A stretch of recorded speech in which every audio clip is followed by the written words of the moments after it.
is just a roll of the dice or whatever random whim crosses Gimple's mind or AMC's pocketbook. And everyone who tries to be moral dies. So when the end of the season comes and Rick decides to be moral, well, we'll know that he's going to die soon. And that's what we'll know. And when we get to that optimistic moral world, I'm sure something will come along to prove that no, this is all bullshit. The world sucks and assholes live and everyone hopeful dies. So that's point number 1 of this 7-point article about The Walking Dead being grim, because they turned Carl all optimistic again and killed him. Just shoved some hope into him, made him all about hope, and killed him, because that's what they do, is kill hope over and over again until you're sick of it. Fuck Gimple. Point number 2, Carl was more than just Rick's son, which is something we mentioned last episode and continues to be disproven by the show that we're watching, because Gimple, fuck Gimple, decided that Carl's purpose was just to be Rick's son all of a sudden. The story before was that Rick was finding Carl and Rick and Carl was his motivation, but also that Carl was his own character, learning and developing in the apocalypse, growing up, learning that his consequences had decisions, being mentored by not only his father, but by Herschel, Michonne, the rest of Team Family, so many other people involved in teaching Carl about the apocalypse and the world, and how Carl, the kid, adapts to it. And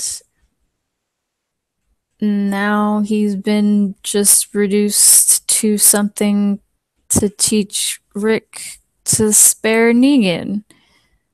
Wow, exciting.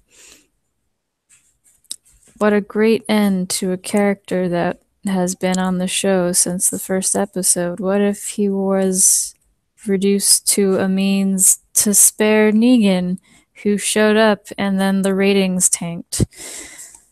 It's definitely a worthy sacrifice. But yes, Carl was his own character with his own arc, including learning about how people deal with loss in the afterlife and respecting that. In season 2, he told Carol that she was dumb for believing in heaven, and then Rick told him, like, just let people grieve, you moron. You little turd.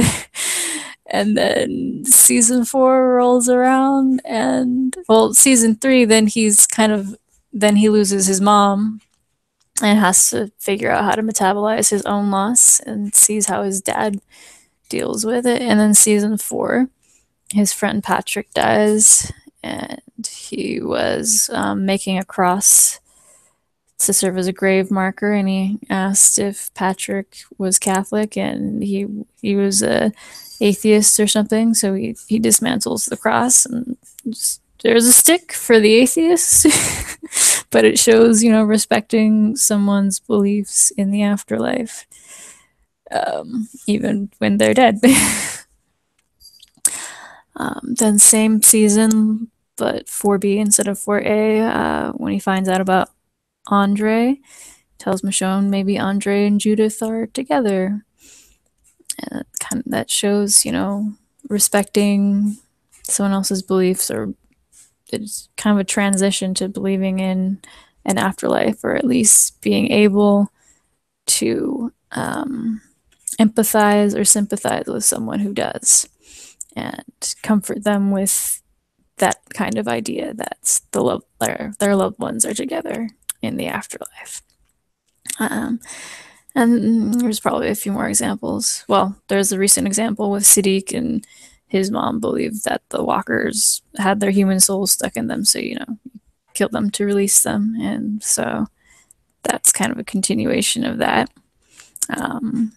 Yeah, and then the character of Carl also wanted to help people sometimes when it wasn't a good idea. Like the season 4 finale, there was that glasses guy getting eaten, and he ran out to go help, and Rick and Michonne had to chase him down and keep him from getting eaten by a bunch of walkers. He saved. He wanted to save Michonne. He insisted that they had to keep looking for his friend Sophia. Even though Ron was a jackass, Carl still went and defended him. He always looked out for his baby sister. Yeah, Carl was a good kid, and also had a lot of darkness in him, which was explored at certain times, but mostly in like seasons 2 and 3, and a few moments thereon. And then season 7 was getting back to Dark Carl, where he was learning to differentiate between threats, like when he killed the Woodbury kid in season 3. It's learning that, what is he an enemy because he's on the opposite side, or who do you spare? Do you give people a chance to surrender, and things like that? And learning about the consequences of your actions with the Dale thing. Don't run out of the house and go fuck around with in the woods. Although he didn't really learn, because he keeps going and fucking around in the woods.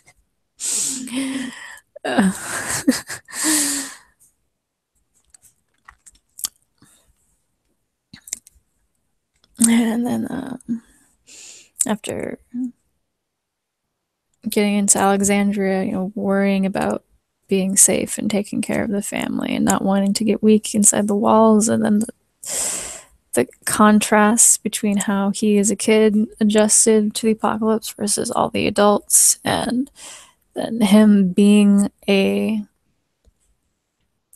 person as a kid and representing the future, but being one who knew what the world was like before and is growing up in this world.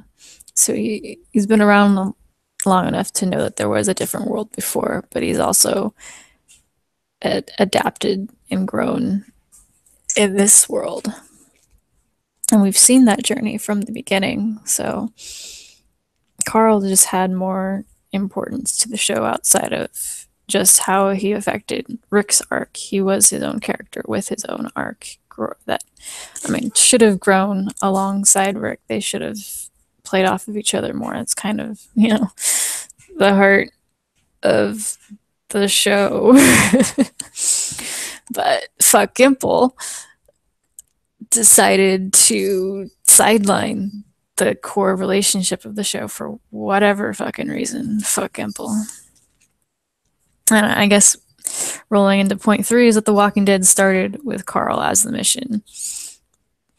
That first episode, Rick's journey was to find his family again, and then to keep them alive in the apocalypse. And the exact definition of family has stretched to include more people, but at the core, it's about Carl from the beginning, and for a long time also Judith and the idea of Judith. But I think Carl was the one is the one who was a character this whole time.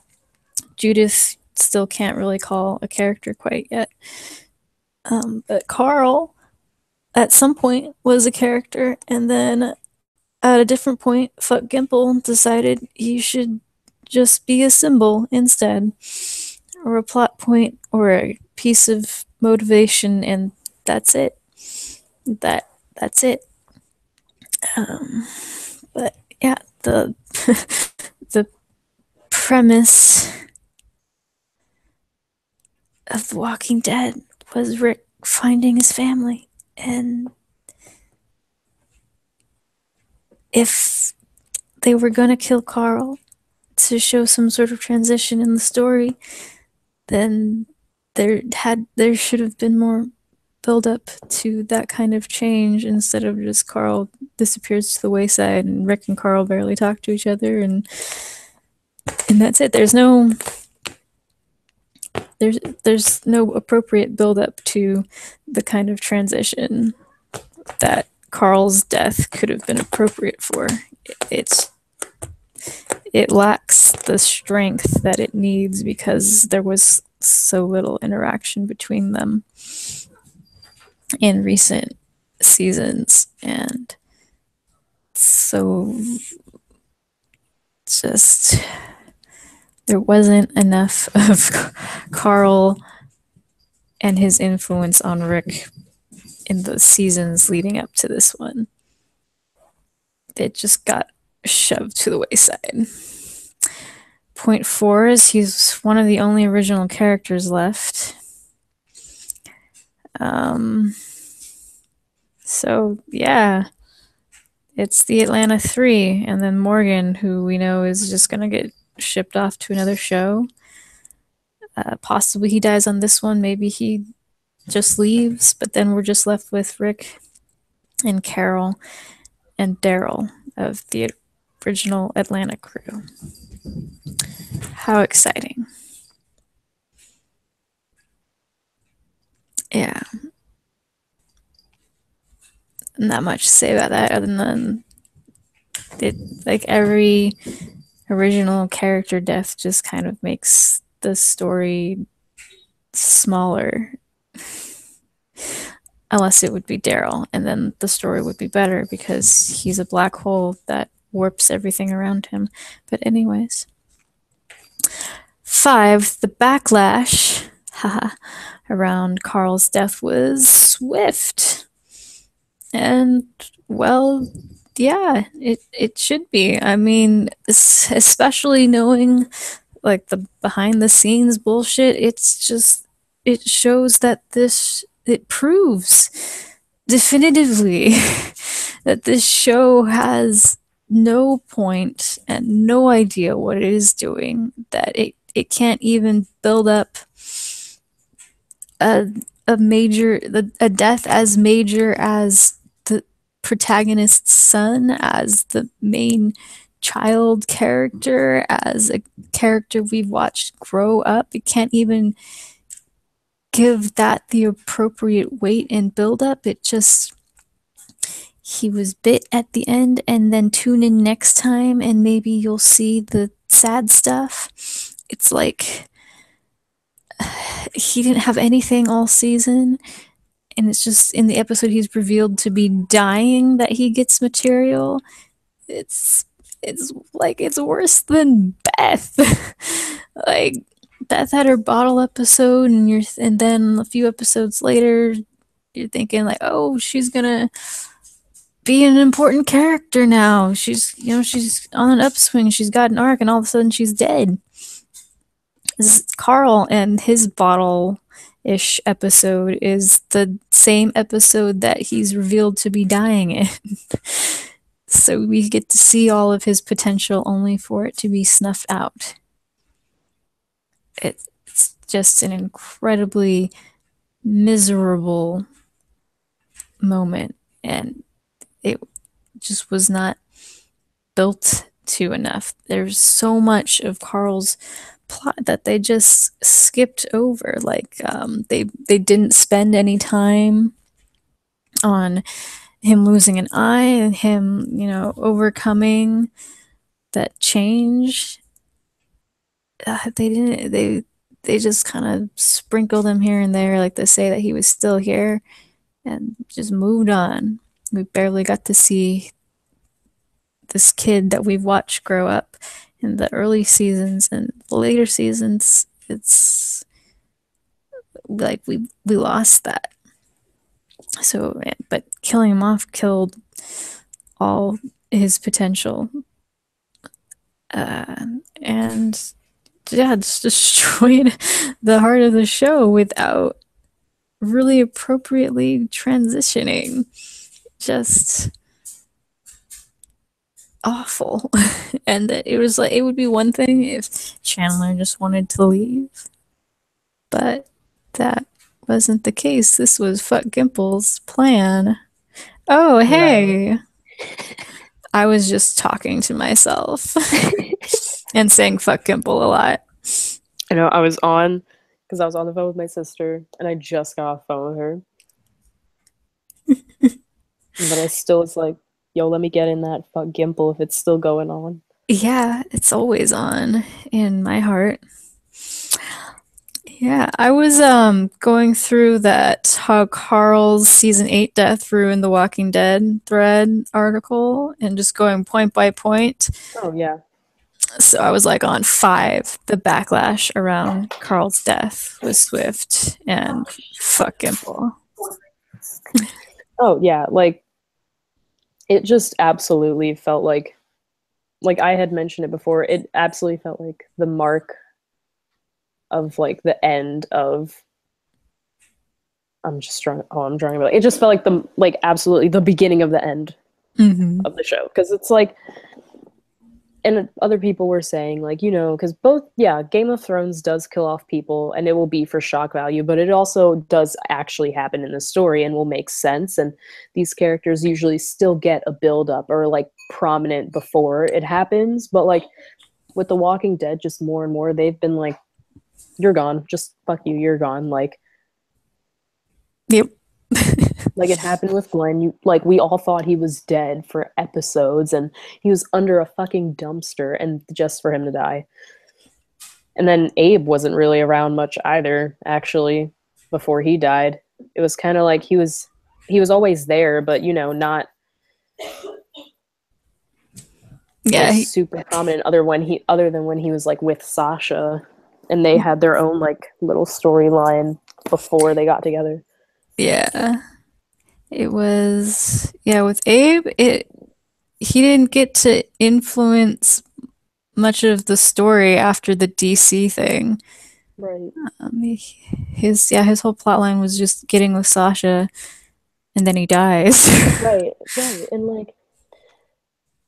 And it truly would have been like it would have been cool to have him during All Out War because that's the fucking shit that he lives for. Like Yeah, they killed him in both mediums. Like, I what the know before fuck? All Out War. Like, how? Yeah. Maybe because they couldn't explain how they couldn't explain how stupid everybody was being in All Out War if they had like an actual soldier there to be like, what the fuck is wrong with you people? Right. And that was always how he was. Like he always was the one that was just like we have shit to do, like and we're going to do it. But everybody is like has their like thumbs up their asses this season not knowing what the fuck's going on but and then like for some reason Carl meets this guy and it's just like for some reason this guy makes me want to change my perspective on everything before he even speaks to him like it just and it's like how are you going to like use literally this like the lead's son to fix an inconsistency when everything that just happened with Carl is one major inconsistency. Yeah. What the fuck? You had Carl literally infiltrate the sanctuary by himself, shooting up people, ready to kill Negan. Shot somebody in the face immediately when he saw Sasha was now a walker, but like now he's like, I am Buddha. All lives matter. Like what the fuck? Like Yeah, it's like he started the war and then somehow over the time jump while everyone was planning for it, he just like changed his mind like, "Oh, we need more hope," which means we gotta not kill people and stuff. right. Like what? Where Because did this come from? because like the one thing that and it's like what Jesus was saying like they will have to live with what has happened like afterwards. But this is the worst time for us all to be making this realization like Mhm. and it's like it's just it's in literally in the midst of them like fighting like it happened with Tara and Jesus when that guy like pissed his pants so they would think that he was actually scared. Jesus was like, let's have this conversation now. Yeah, No, let's not. they needed to have like a pre-plan part for this season to show everyone like hashing this stuff out before they actually go and do the Right. Walker siege. And like that's what also drove me insane was the fact that like 7B, like 7A of course was everyone dealing with their trauma and doing stuff that didn't make sense, but because they didn't know what to do, because they just lost Glenn and Abe and this guy just took over. Um but then 7B was supposed to be, all right, we have our shit together. We know what we're going to do. But 8A is like, let's revert and get worse. Yeah. There's like they've even had time to process everything that happens and now they're just all being ridiculous. Right. It doesn't make any sense. Like, you have Rick out here, went to, for some reason, the Garbage Pail Kids. Don't know why. And he keeps saying, we have a plan. And I'm like, well, what is it, Rick? What is that plan, Richard? Like, because I sure as shit don't know. Like, I don't think anybody knows. Because every time you say it, everyone just looks at you. Looks at you and like, yeah, so we're gonna do our own plan. Right. And then I'm just looking at the like Gimple, how he said like Negan's relationship to Carl was a big part of the story moving forward. I am still stuck on that. I'm like, I'm sorry. I'm pretty sure Rick and his relationship to Carl, his fucking son, was a big part of the story. And that's also a big deal in the um comics because like for one, yeah, he is his son, but also just like that Forbes article I like had posted before, they even say the comics looks like it's going in a direction where Rick is going to die and Carl will become that new leader. And it's like, who's it going to be now? If that's still the direction we want to take, it cannot be Daryl. It cannot. I don't care how many people love Daryl. It cannot be Daryl. He doesn't know how to do anything. Literally, even Michonne, even though my fave is acting stupid right now, she still was like, Daryl, no, we cannot. Whatever this play, no, we can't do this. Like, I think she was more like, I don't want to die. yeah, like it's like people do not see him as a leader, and he is not a leader. He doesn't think, and he also literally doesn't speak. He does not use words at all. Nope, just does whatever he feels like punching people and getting other people killed. And then Yeah. when he feels real bad, he Bitter. So bitter. runs to the widow of the guy he got killed. And then when she forgives him, then he leaves, even though him being there in the first place put her Right. in jeopardy Right. because he was a fugitive and a thoughtless moron.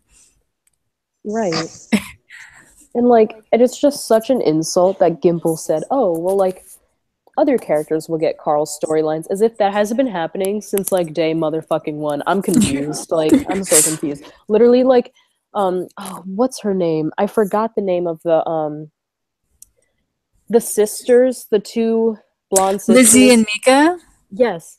Like, Yeah. how, because Carl was the one that shot her in the comics. Or the other character in the comics, but yeah. Oh, yeah. Ben Oh, yeah, and because it was a boy in the comics, right? it was Ben and the other one. Yeah, they were boys. Yeah, so like he was the one that shot the comic book equivalent of them or of Mhm. one of them, but they gave that to Carol. And I mean, that's like the way it played out. It was fine. Like I didn't mind it at all. But it's still like it's just like the point is that like this has always been happening. Like Yeah. they've always taken away stuff that was meant for Carl and for Chandler Riggs and just been like, here, we can give it to someone else and you can just hang out. Like Yeah. And I think with the Grove and how it was adapted, it was like less of an issue because in season 4 Carl was still around. He still had his own arc. So it was like, oh, okay, I mean, if they give this to someone else, I mean, they can just give Carl different material. right. Um, and yeah, and there was a lot of Carl in season 4, so it just wasn't Yeah, a there big deal was. back then. But like And you saw, gradually, yeah, yeah, and you saw Carl like handle things on his own. Like he was pissed at his dad, and he like went out and would like just like scavenge by himself, eat a lot of pudding, like kill. Oh wait, no, he didn't kill the walker in He- the room, but yeah. he wrote on the door, like he was able to get out and wrote on the door. Didn't get me, got my shoe though. Like, Yeah. but like he was, and like I really liked that because you were able to see like what Carl is capable of, and then that just stopped. And I'm also kind of bothered that they didn't address the trauma that Carl would have from being almost sexually assaulted, from almost being raped. Hmm. That really bothered me because holy shit, like that's a big deal. And especially that age, like I mean for anyone, but it's like that was a literal child. Hmm. Yeah. They And didn't it's like really you saw like they didn't address it in the comics either. They just brushed over it. right. And I mean, but that's also like an issue. That's an issue with the comics, like when it comes to just how like the same thing happened to Michonne. Like that comic book arc where the governor tortured and sexually assaulted her, and then it just what like, and then it's like she got her revenge, but it was just also one thing after another with her. It's just they don't know how to write something like that, so they really shouldn't. Yeah. But Yeah. I don't think oh, I she just have so ever many words. really confronted that outside of her revenge and then crying to Tyrese. Right. But yeah, yeah, they would take a lot from Carl in the show. Um, and it wasn't so bad at first, but yeah, gradually it's like he got less and less prominent until he was just Judith's babysitter. Yeah, which like that, and that's pretty much the only time we ended up seeing him eventually was just him walking over while holding Judith. Mm-hmm. And of course, yeah, like he like Rick wanted didn't want anything to happen to Carl, and that's why he would have him stay home, and that's why he would be the one that would watch Judith. But then, and I also hate that it's like, but then he decides to venture out on his own, and then what the fuck? Like, then he gets bit in the fucking rib. Are you kidding? We haven't gone fucking almost 8, but in the show's mind, 2 years for this shit. Like, Yeah, like this kid's been stomping around the woods on his own since like right. season 2 or something. Right, that's what I mean. Like he he's just actually done so much and like has been and is so capable of doing so much, and it's just like that's what gets him. And I'm also like, come on, really? Like Glenn was able to take out like 4 walkers that fell on top of him, and he didn't even have a weapon. And I believe like it could happen. That could happen. Like, but for some reason Carl couldn't. That doesn't make any sense. Yeah, it's just And so also the lazy. rib. I'm also like, because when you rewatch that episode, I'm like, now hold up. When? When did Yeah. a walker say, "Let me get the rib"? Yeah. When? I thought he got bit on the arm or something, and maybe it would be like a comic Denise situation where it's like he could lop off his arm, but because he doesn't have his arm, he wouldn't be able to like save someone or something. I But mean, honestly, like I would still prefer if he lost a limb, like because I'm just like Carl already lost an eye. He's just gonna look more badass, whatever. Like yeah. Carl's like at this point, this just should happen. Like Mhm. he's like the arm almost had to come off anyway. Let's just take it off now. Like Yeah, I mean, he can go full pirate. Like he needs the hook hand oh my and he god. needs like the peg leg. No, but I also just love Chandler Riggs so much, so I am very upset for him as well. Just like hearing the behind the scenes of it all just still frustrates me Yeah, it's just so fucked up.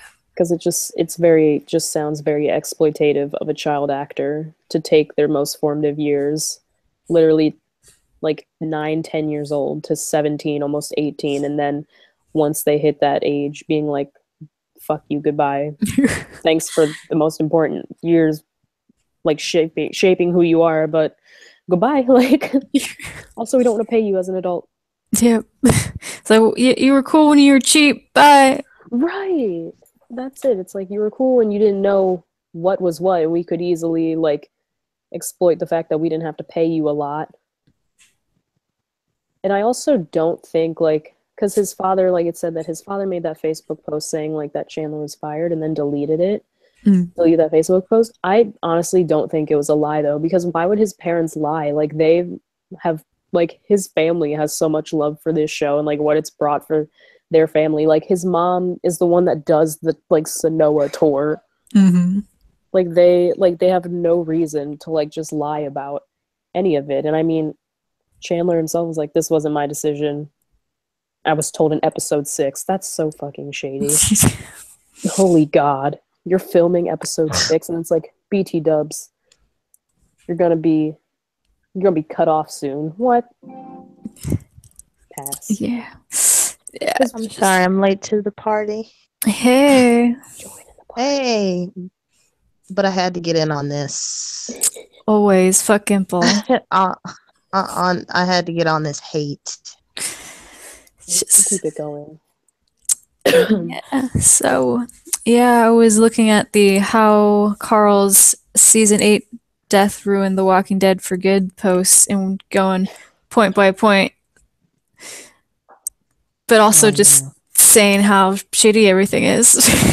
Yeah, I'm just like, I mean, jumping back and forth. It's a lot of drama going on behind the scenes with the lawsuit and everything between AMC and then Kirkman, and maybe AMC like was like, oh well, we know Carl was your favorite character, so fuck you. Right. We're not paying you. Matter of fact, we don't want to pay y'all anyway. So I think Andrew Lincoln and Norman Reedus had bumps in pay. So like, it's not happening. You're not about to get no more money. Even if his dad did ask for more, which that's a part of the negotiations, is, you know, evaluating everything and stuff like that. And maybe when he asks for a little bit more money, whether we feel it was rightly deserved or not, you know, it's fair of them to do. And for them to be like, nah, sorry, not happening. Think we're going to let you go. Right. What is the whole deal with the lawsuit anyway? Like, I actually don't know like everything that was going on. There's multiple. The oldest one is from the first showrunner Darabont, basically suing, I think specifically for rights and his cut of the money because he came up with the character of Daryl. That's kind of true. One of the big one. That one's been going on forever. Yeah, that's absolutely justifiable though. That he should be getting money and not just AMC. Yeah. And then the newest one is with Robert Kirkman, Gail Ann Hurd, I believe that's her name. That's because, well, it's a few reasons. One of them was they're suing for money that they feel they were deserved over all 3 properties. So it's The Walking Dead, it's Talking Dead, and then I believe it's for like some merch stuff, and then for Fear. So through all of those mediums, they feel like AMC was cheating them out of money that they deserve because of a licensing fee, usually with programs and stuff that comes on. You have the network, which would be AMC, and then you have the producer, like maybe Sony or somebody that produces the content, and then they have to pay, like AMC would have to pay Sony a licensing fee. Well, what's going on with The Walking Dead is, since AMC produces and it's their network, they basically felt like they didn't have to pay a licensing fee, but I believe like somewhere in the documents it says that they're supposed to get a cut of that money, and they feel like AMC was being cheap, like, oh, since we make and produce all this, then you guys aren't getting that part of the money, that fee. So it's crazy. It's like a 62-page document that was sent out, and like it's crazy, and it does appear to look like AMC was being cheap. and didn't Yeah. want to pay them their money. 100%. So that's where that's coming in. Yep, seems very in character. Shady. Right. Shady. If you look through a lot of that stuff, it's like, damn. Like they owed him a lot of money if they win that lawsuit. Like a whole lot of money. And they Over absolutely, how long the show's been on? Like seven years now? on 8 years. Well, since it's, because it started, what was it, September 2010? 2010. October 2010. October 2010. So it'll be, so just a little more than 7 years. Yeah. long time and a lot of money. And that's absolutely money, though, that like they should be getting, because even if like the like branch off shows were not necessarily, you know, like Kirkman's idea, but those are still his characters, like still like his ideas, like that's still your art. Yeah, it's still technically his franchise. The name it's his. It's The Walking Dead. Right. Right. So I mean, there's a lot of stuff where like the contract could be voided if a part of it is proven, and if it is, then that means Kirkman gets to take the show wherever he wants to. I know on AMC side they were saying, as far as like Talking Dead, like, because they don't get paid, like guests don't get paid to go on that show. On Talking Dead, they don't pay them shit for it. So they were saying, well, they were like, well, since, you know, Talking Dead really isn't a standalone show, well, we shouldn't have to pay y'all. But then Kirkman is like, you wouldn't even have that show if it wasn't for me. Right. And this if show, it wasn't for The Walking Dead. Right, so. I mean, it's hell, crazy. let's take it further. Let's say you wouldn't have Ride with Norman Reedus if it wasn't for The Walking Dead, which is not a lie. Honestly, let's keep it fucking going. Like, you wouldn't even have Norman Reedus if it wasn't for The Walking Dead, and then it'll be like, oh, but Daryl wasn't yours, but he's on my show. Like, yeah, my world now, unfortunately. Unfortunately. Yeah, I just gotta make Daryl too expensive for AMC to keep. That's my hope and my prayer. That's hilarious. Right, because of course Norman Reedus is gonna want more money. Mm-hmm. Of course, and Andy should be getting more money. God damn it! It's bullshit. They do not make enough doing that show, and that show is the biggest show on cable. Yeah, they don't give them enough for the goddamn show.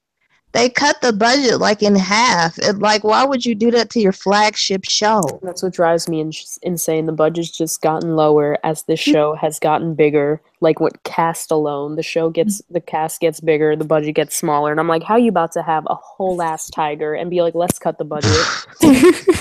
But that's why she's gone now. They said too expensive. We gotta get rid of her. It's too expensive. It's you can visibly see the change in quality in the show. Yeah, like visibly, like what the fuck? When I saw that goddamn deer, I laughed so hard, like out loud, like physically. I couldn't keep myself from laughing. And it was shown deer, and it was sharp, and it was quick. I was like, it was like also just weirdly like lit, faded in color. Like it was just like weirdly lit. It was like, is this deer a ghost? Like, what's it was, you could see through it. It was like see through. It was like a Lori deer. Oh my god. Rick was seeing Lori as a deer. She came back. Oh my god, Lori killed Carl. She did come back as a deer. Did it. That bitch. And then she got eaten, and then she came back again. And then Carl fell on her. She was real pissed that she killed her. You know how ghosts get? They just start forgetting their whole lives, and then all she remembered is, oh, that fucking kid killed me. So she kept trying to come back. Somebody's been watching too much Supernatural. Yeah. And that's fine, because I love that show. Like that. That's one thing I can say. And Supernatural's been on for way too fucking long, and I understand That's why this. I don't love it anymore. It's on for 13 seasons, but here's the thing, god damn it. Supernatural caters to its fan base, damn it. You like this, you like that, we're gonna give you, like, it doesn't change. Like, Supernatural is Supernatural, and I'm fine with that. If you want to bow out and be like, all right, that's enough, I've seen everything I need to see, that's fine, I respect you. But for me, I can always go back and see the same Supernatural that I watched in like season 5, season 6, and that feels a need. But with The Walking Dead, it's like you're not even the same goddamn show anymore. And I get tired of having to defend it, especially after that deer. I don't, you just get tired. And my spirit is weary. Right. My soul. And the thing is, it's just like the characters that get killed off, like, I don't think they're realizing, like Gimple's realizing, it completely changes the dynamic of the show every time. It does. It loses, and like with Glenn, you lost the moral compass of the show. Like, because Glenn was always like the moral compass, but he also wasn't stupid. Like, Jesus is they're trying to have Jesus be the moral compass, but Jesus is also being stupid, so it's really not working out. It's kind of just frustrating. Because it's forced. Right, because it's like Glenn would do what he needed to do, but he would also be there to be like, hold up, this is not working, this is not right. Going a little bit too far. And to reel people back and, set them back on the right path. But now, and punch them in the face when they need exactly. It's like you can't. It's like if they felt the need that they had to change characters so they could be those characters, then you shouldn't have killed the characters that were those characters in the first place. Yeah, it's the Jesus thing is just so blatantly, like, obviously you didn't need to kill Glenn. Clearly there was a role for him to fulfill, and you just had like his ghost possess Jesus, and then there's a disconnect because Jesus is like, oh my god, the spirit of Glenn is in me, I don't know what to do, and that's why he's just like wilding out right now. He doesn't know what to do about the fact that there's another ghost inside his body. If they decided to go that supernatural route, I'd be like, you might as well. Yeah, see, and then Negan's a demon. Duh. Oh Lord. It's a demon named John Winchester. I'm like, I know I make all these supernatural references. I'm personally done with that show, and I hate Negan and I hate John Winchester. But if someone writes a fanfic, that has like John Winchester as a demon, like in the zombie apocalypse, and he just goes by the name Negan, I would read that. Right. I hate them both, but somehow you combine them, and we respect it. Yes, we respect your decision. It's just a good one. It's so convenient that you can put two characters that I hate played by the same actor, and you just make them the same. I'm just gonna need JDM to stop playing characters that I can't stand, because it's gonna make me not be able to stand him. Well, you know what? Okay, he's in this. He's in this new movie. What is that movie? Rampage. He's in that coming out. So maybe, but it's still. I still see Negan because he looked like he leaned in there. Yeah, and I'm confused. Is the leaning thing like what we're doing now? It's a part of him now. It is. He's had to do it so much as Negan that is who he is. I am Negan. Like, I hope he gets eaten by one of the animals. It's like they need to move on. They cannot. Negan cannot stay on The Walking Dead. Rampage might be my favorite movie though, because JDM wasn't available for a lot of filming in 8A because of Rampage. So I might watch that movie just because thank you for the minimal Negan in 8A. That was like my only piece in this whole thing. Everything was garbage and it was garbo. Terrible, but I was like, oh god, at least there's no Negan. Wait, Real What? question. All those Negan fans out there that say that he's the best part of the show and there needs to be more. Those are some Well, What do you alternative say to facts. them? I think 10 million people don't share the same opinion I think personally. their thirst for Jeffrey Dean Morgan does not equal Negan, so they need to cut that shit out and understand that they are not one of the same. Mhm. Same goes for Norman Reedus and Daryl. I don't know. Maybe they are the But they're same. kind of blending together at this point, so I'm pretty sure NR did at some point say that him and Daryl were the same. And, as far as smelly man children go, I can and see eating that. roadkill, I guess. Which Daryl? Like first season Daryl First of all, I'm or gonna need him to clarify, because are we talking like him saying these racial slurs out in this bitch, or what? Right. I can't Right. remember which season. I feel like it was around season 4. But The last time we heard him speak coherently. Yeah, it was like 4 or 5 ish. Because I've rewatched this show so many times to like you notice at what point Norman Reedus decided to be like, we're gonna start doing this voice where I grunt and say nothing else. Because he The used girls to, think it's cool. like, he actually used to speak. Like, he used to clearly say words. And then eventually he said, I know what we're about to do. It's gonna be this. And I was like, you just made a big mistake. you ain't. Oh my god. Like, he has one line in the season 7 finale, and he said, go, go, we got your back. I had to watch that multiple times. I had to rewatch it, and then I put on closed captioning because I could not figure out what that one line of his was. And I was like, that is not what that sounds like. Here's the thing. Shockingly enough, I used to like Daryl. I really did.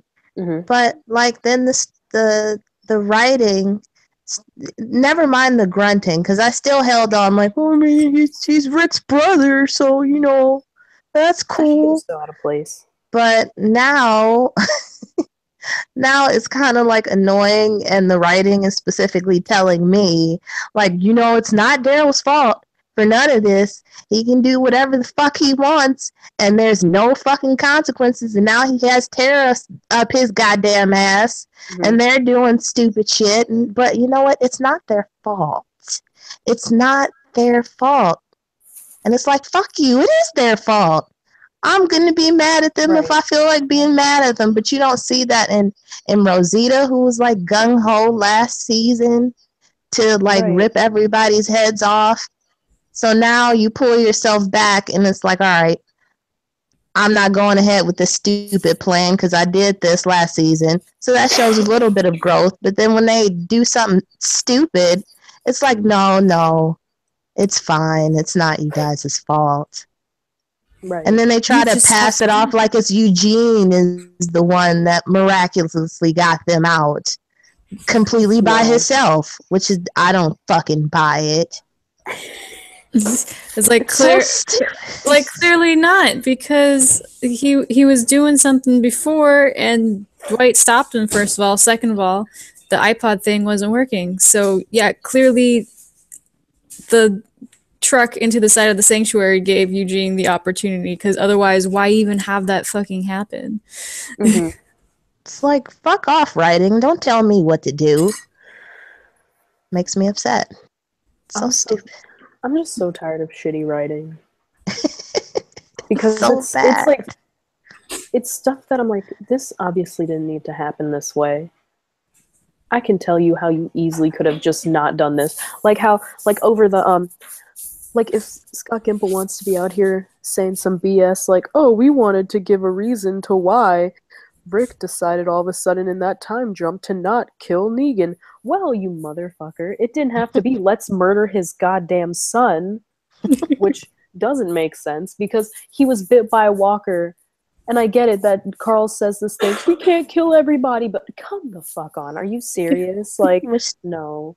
Which still doesn't make sense within his character development from last season. Wasn't this the same little boy? And I use that funny. But isn't this the same kid that went... It's only been 2 years.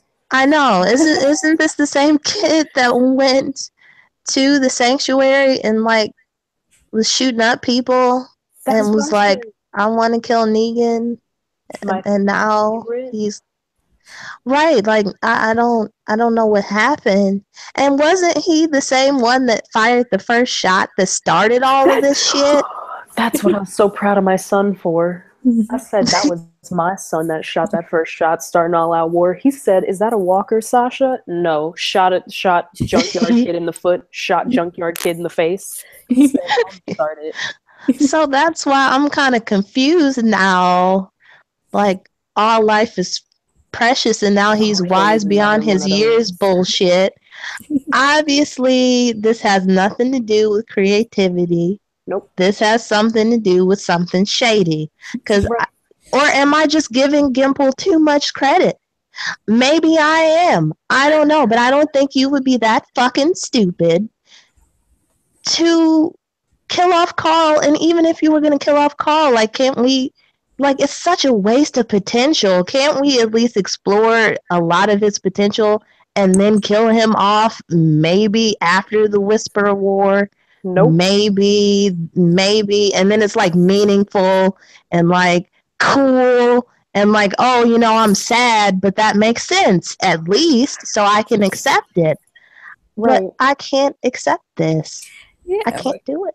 Or if you're gonna have Carl be on some like all life is precious thing, like you gotta show his journey there. Like how No. did he come to this conclusion? Right. No, It just not gonna show. it came out of nowhere. Because because it's like it doesn't make like the only thing that seemed that like made sense was that Carl was like willing to give this stranger that like clearly was just looking for food like food. That made sense. Yeah. That fucking made sense for Carl because Carl is someone who like was like very cutthroat but still like low key, you know, cares about people. And Right. he looked at his dad like, I hope the fuck you do, when his dad started shooting him near the head. But then after that, it stopped making sense because I was like, because my Carl, would have looked at Sadiq and been like, I'm sorry, you're out here wasting time killing all these walkers. I'm sorry. Like, that's a waste of time. You're gonna die doing that. But that's fine. Let's have What Carl are you die doing that. doing? Or at the very least, like the walker traps are a good idea, but they don't need to go walking around stabbing walkers by hand. Like, hey, Right, that's why you are wasting time, resources, breath, existence. like it's like, hey, doing this. he saw like the walker traps. You're like, hey, you got some cool ideas. Come back to my community, help us set up some traps, and don't like waste your life trying to kill them by hand. Right, because what they easily could have done instead of fucking murdering him was have him bring back. I'll be salty for the rest of my days. They So could have. mad. They like easily could have had because, and it also just it pisses me off because when he said to Sadiq like, I'm just going to ask you 3 questions, it showed that he would be able to take over that leadership that Rick had, that he like with the fact that Carl is still asking those 3 questions and it's been so long since that was introduced in the show. Right. And like And Carl that's was still another doing reason. Right. That's another reason why like everybody is so pissed off is because you were putting hints like this is what you were going to do, and then to completely reroute and change everything like last minute, because everything about this is last minute, and then just kill him off. It's like what's going on? Yeah, I was saying earlier, it's kind of like Beth's arc, and except Oh my not quite the same God. because Beth was like nobody until 5A, but it's like they built her up like, oh, she's unlocking her potential and she's gonna have this cool arc, and then all of a sudden she's dead. Stabs with scissors. And with yeah, and with Carl, I mean, it was weird because they stopped using him for a while, so in a way he kind of became as much of a side character as Beth. And then it's not like he got a lot of screen time in 8A, but they were they were talking him up like he was going to be the leader. Like Michonne says, it's your show, and then he's asking the questions, and then the finale is just like a showcase of his potential, and then he's just dead at the end. So it's like they Right. didn't do anything with him for a while, and then just last minute, like, oh shit, we're gonna kill him. Well, we better make this like super sad by showing how great of a leader he could be, so we can be sad about the lost potential. Oh my gosh. Right. It's so it's what the fuck. It just truly just leaves it all. It just leaves you feeling like everything's just that has been done has been for nothing, because that's Yeah. always been the thing. Like, whether or not these assholes out here that hate Carl for being a teenager realize it or not, like, he was still the core of the show. He was the reason why Rick was still going. Like, the whole premise of the first season, like of the first episode, was Rick gets out of the coma. Rick immediately wants to find his wife and his son. He finds them, and then eventually Lori dies, but he still has Carl, and it was always him and Carl.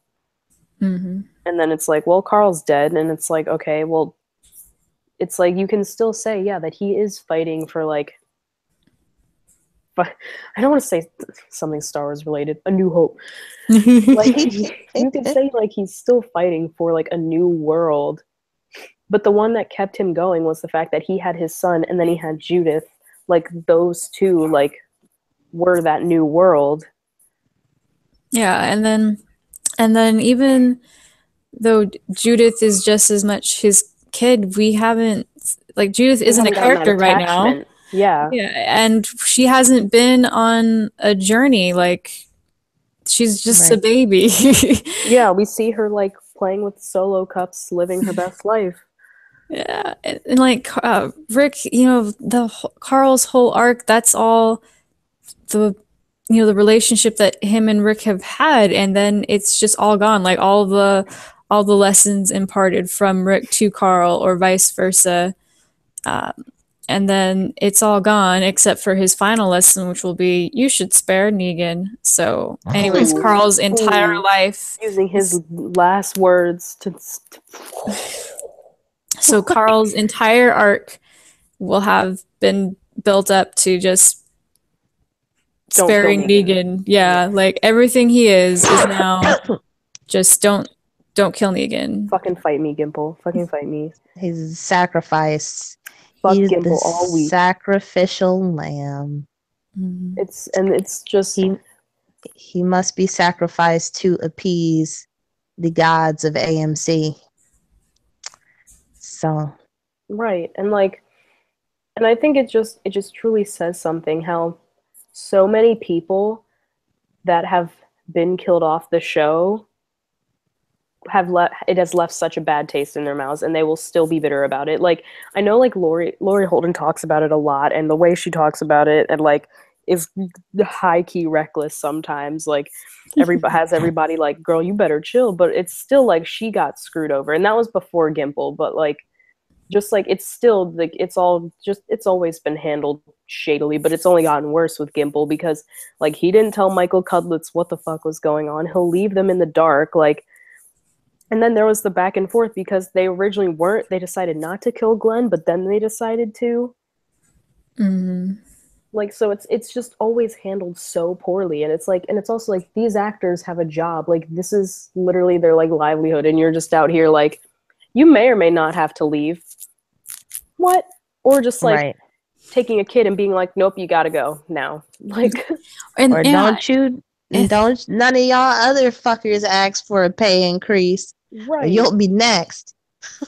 Yeah, and he doesn't tell his actors like what they're going to be doing, or even what their characters did. Like I mentioned in some other episode, but Melissa didn't know that Carol killed Karen and David until the episode that it was revealed.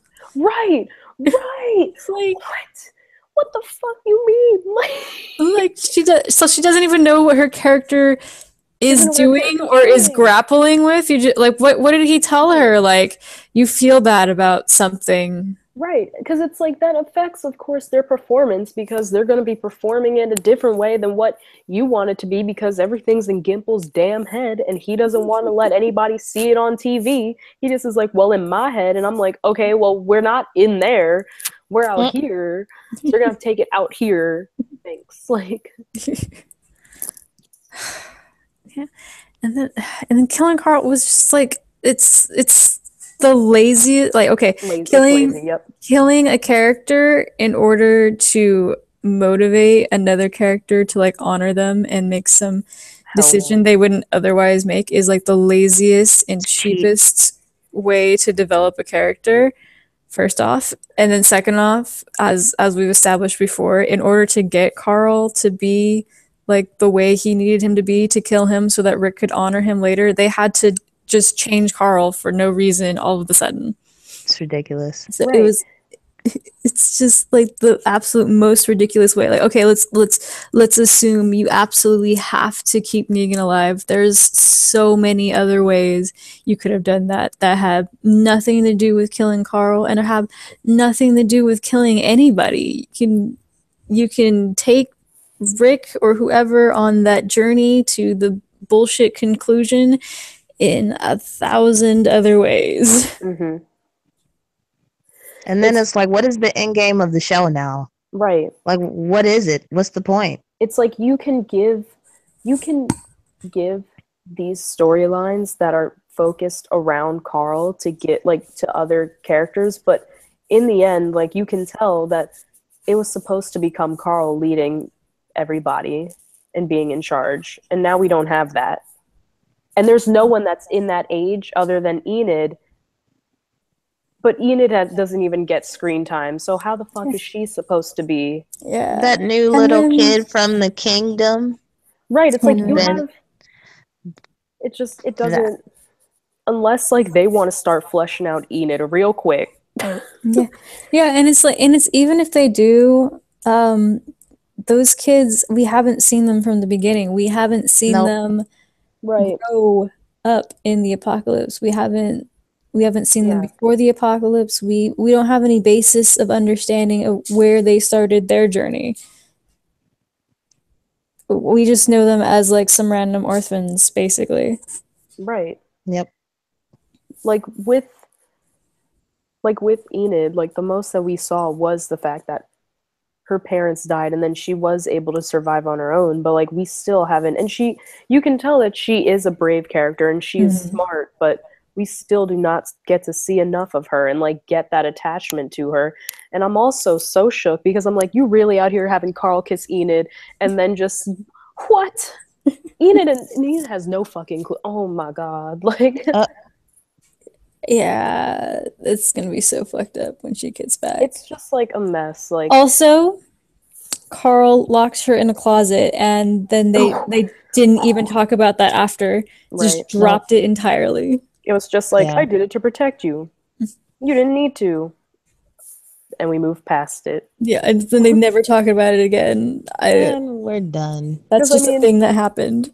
The writing for Carl and Enid was like when they were going to Hilltop, that was cute, but just like initially they had Carl creeping. Like creeping. She would be like, leave me alone, and he would not leave her alone. And I was like, oh no, baby, no. Carl, I love you. You know better. Like put some respect, Carl. Have some respect. No boys will be boys here, Carl. You're learning. Right. Right. You don't want to play with Legos, but you want to do this shit? Nah. Like, They didn't have to do them like that. I know. And it it's just almost makes me feel like I can't even watch older episodes because if I see Carl, then I'm gonna get upset. me rewatching at any point ever. I'm just like, wow, where are all my children? Like, Everyone's dead. Just about. yep. Yeah, it completely taints the show because so much of it is Rick and Carl in the Right. beginning, and then it's like you just know that all this effort to keep Carl alive, Right. everything that Carl's gonna learn it doesn't matter. It goes to shit because Carl dies. Right. And then everything he learns is that you should keep Negan alive. And it's like, yet Negan has killed, whether directly himself or through his other people, so many of their people and people that are close to them. Literally Glenn, Abe, and then who knows what's going on with Gabe right now. Like Carl, but you're telling me because Carl was like, we can't do this, that Rick's like, I must honor this. No, I'm sorry, but it's like, Carl, I love you, my son. I'm gonna have to kill Negan though. I won't kill everybody, but I have to kill Negan. That's the one person that has to die. And that's what Sasha said. I'm just saying. She said one person has to die. It ended up being her, and I was so upset. I was like, girl, no, why'd you do that? But it needs to be Negan.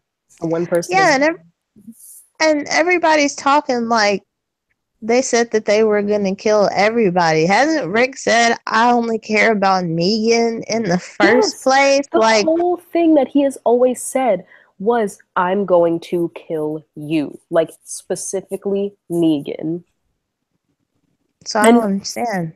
And Rick had already been saying, that's what Rick said. That was Rick's whole ordeal when they got in the fight with Daryl, was that we're not trying to kill like every single person. Like, we're not trying to murder all these people that just work, that are literally just workers. And Daryl was the one that didn't care. So I'm also confused as to why this is necessary, because Rick's character has never been someone that's bloodthirsty and just wants to murder everyone. So this is just not needed. Yeah, except in season 5, he was getting a little. Oh, well, like, yeah, like, I mean, like, when he was... Rightfully so. I liked it. I loved it when it was happening. It was pretty savage. Yeah, but it also... When it happened, it did make sense. Like, it... Yeah, that was, like, a paranoid thing. And he still wasn't going around like, we're gonna totally fucking slaughter everyone. It was always... a targeted person. Yeah, like... Maybe he was like too quick on the trigger finger type of thing. Right. Like, I mean, on this, except for when running he was over people. Except when he was like, screaming in Alexandria and waving his gun around and just I was having like Andrea flashbacks because it really annoys me when people point guns at other people. If you don't mean to shoot that thing, you better not be fucking pointing it at someone. Right. I was like, Jesus Christ! Never forget when Michonne mollywopped him in the back of the head. I was like, deserved this is that good content. He's going crazy. Somebody get him right now. Right. It was that was necessary. Like, oh, I'm just reminiscing in my head. Season 4 was truly my favorite season. It was just like, it was so good. Yeah. Because, and it also had like, it had a lot, because the group was split up, but like, they still had focus on all the characters, and they still were growing and meeting new characters, but it still was all making sense and didn't feel overwhelming, and they all came together in like at some point, and it just like was done well. And then even season 5, and then Glenn was getting more of the respect he deserved. Yeah, season 5 was when my he favorite punched season. Aiden. Saved me. Yes. Saved me. I was like, yes, this is my son. And then everyone like not came to his rescue, but like it's like came up with him to like defend him. It was awesome. Oh, yes. That was so iconic. Michonne was like, do you want to be next? Like, oh my god, they were all ready to fight. That was so good. And that was the other thing. Like, they actually were like a team. They were actually a family. And now there's not even that feeling on the show anymore. Like, people didn't even surround Carl. Right. Because it would have made more sense. Like, fine, like Gimple or like whoever can say like, oh, they wanted to give like Rick and Michonne that time. It's like, okay, but like, you really thought it made sense to leave Carl hanging out in the sewer by himself and everyone walking past? No. Carl was pretty much everyone's son. That was the thing. Yeah. Carl was everyone's kid. Yeah. I mean, at the heart of it, he was Michonne and Rick's, but everyone cared about him and always wanted him to be put like be protected. And you're telling me no one wanted to like sit with him or like anything, and then they could have just backed up when Rick and Michonne got there. That's literally Yeah. all they could have, like, all that had to be done. It made it look so staged. Like, Yeah. It just even sadder, and not even in like a like pulling at your heartstrings way, but in a kind of like, oh, like yikes, like it just wasn't like, it's like it was so poorly done. It was. It's like not only are you killing him, but like now you're making me. I feel almost nothing for somebody who I should feel for. Not like the only thing I feel is anger because Right. it's bullshit. Right. Like this is so terrible. I don't understand it, Right. and it's like you leave on like this bullshit-ish cliffhanger-ish type thing where he's not actually dead yet. You have to tune in. Like, fuck off. Like, yeah, it's like they build for this moment, and then again the momentum's lost. So when we come back for the mid-season premiere, it'll be like, well, we've just been sitting here hanging in suspense for 2 months now. It's kind of been exhausting. That's my question too. It's like, how exactly are we going to come into this? Are we going to come into this like with Carl back in back in like their home, and basically just laying there waiting? Like, is that how it's going to be? Are they going to do something like what happened with Bob? Like, I can't watch I can't watch my son get stabbed in the head. I'm going to throw up. Like, I'm gonna die when that happens. Yeah. From what they're saying, it's like Carl is gonna be important and basically tell Rick, give him mature, wise lessons on what he should do and all this bullshit. Complete and utter bullshit, which was the only thing that what I hear in all of that is, you can't kill everybody. And like all this, more of this bullshit that wasn't even in his character before. And they have to shoehorn it in to make sense. Like, and it still doesn't make any fucking sense. And another thing that doesn't make sense is the whole speech with Negan and stuff. Like, why come he just didn't take one for the team then? Because I heard rumors that he was going to die, but I'm like, nah, they wouldn't do it. But they were doing all this setup. And then I'm like, all right, if it's just one person, then like what's going on here? I don't understand. What was the point in any of that? I felt more emotion like right then than I did when they did with the sewer thing, him in the sewer, and then dramatically revealing the bite. Like, it honestly did still like make me really upset, but at the same time, it just didn't feel authentic.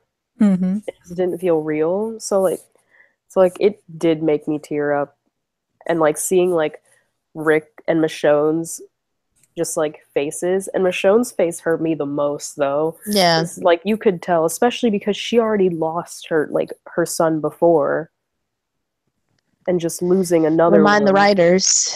Yeah, remind the writers of that. And Carl is the one. Carl is like the only or first person that she told about Andre. Right. Oh my god, don't. I just think about all these things, I just get more angry. Like, Michonne was the one that was able to get through to Carl for so many things. Like, and they were able to, and vice versa, like they were able to share so much with each other. And the only thing that like I hope comes from this is that now, like, maybe, because I will not take some bullshit like, oh, they've talked about Andre off screen. No, ma'am, no ham, no turkey. We're not doing this. Like, I demand that if I have to suffer through this, then that Michonne finally talks to Rick about the fact that she had her son named Andre that died, and how this is affecting her, and how and maybe also at the same time, like while she is like grappling with the loss of Carl, also in a way attempting to like help guide Rick through it. since it unfortunately is something that she has dealt with in the past, and helping each other so they both don't end up in very dark spots in their lives, like when Rick lost Lori and when Michonne lost her son. Mm-hmm. Well, supposedly the back half is going to be Rashomon heavy, so we'll see. I'm just so I'm salt. I am salt. I am rock salt right now. Rock salt. I am sea Carl salt. and Michonne, or Carl and Andre, will be together. So Don't. he'll take care of Andre.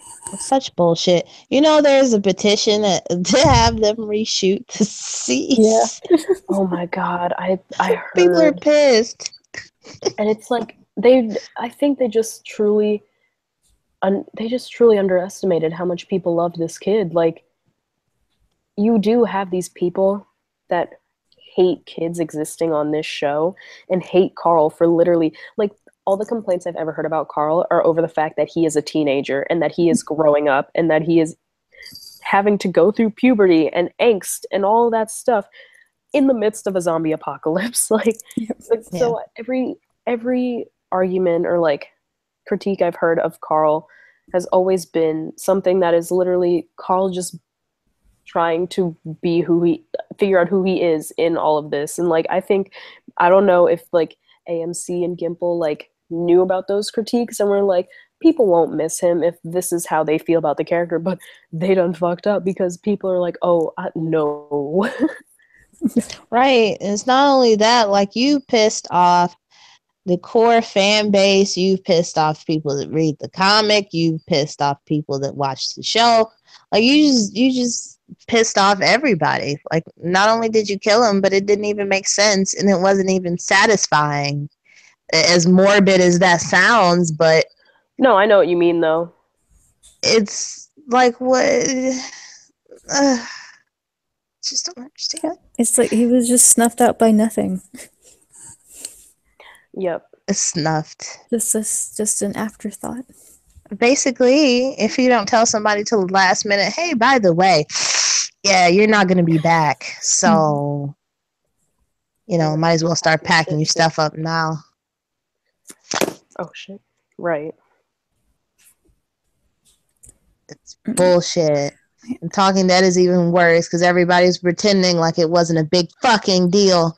And they were pretending like it made sense. They didn't even mention it. It was bullshit. It's very strange because at least with like Glenn and Abe, like they still had that like big episode and like talked about it, but literally fucking Carl dies and they're like, Carol, what up? This is Talking Dead. I am literally so annoying. Like, yeah, right.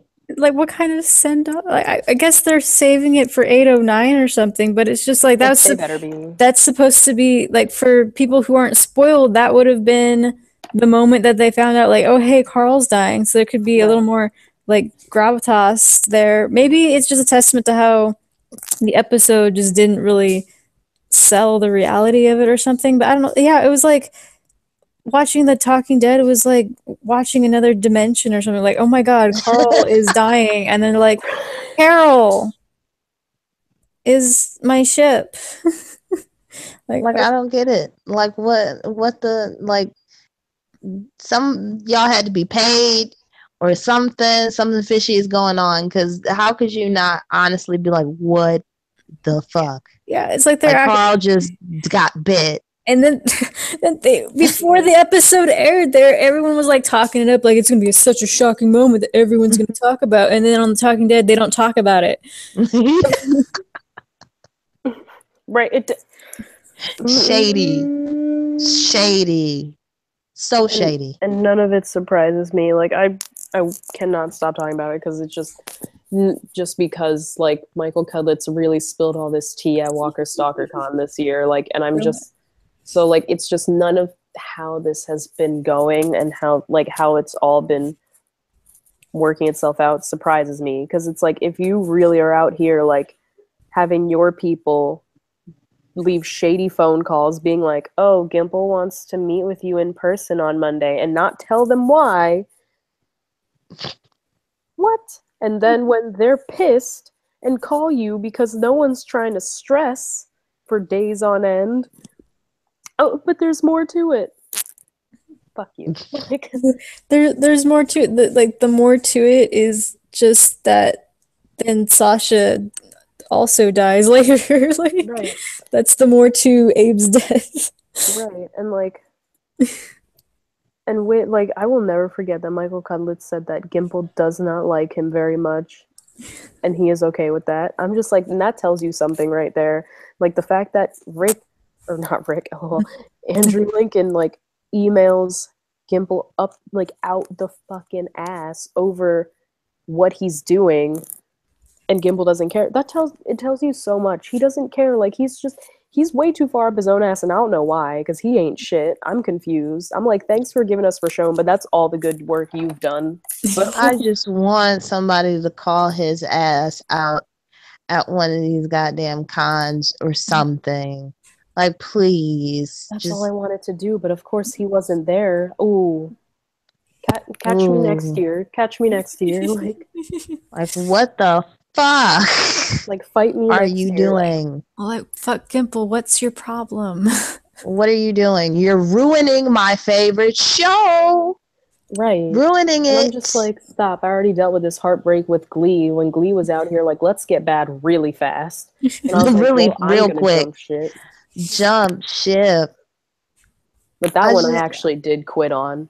Like, I truly completely stopped watching, and I'm just like, God damn it, I love this cast so much. How aw, dare you I never keep really me like watched this? Glee.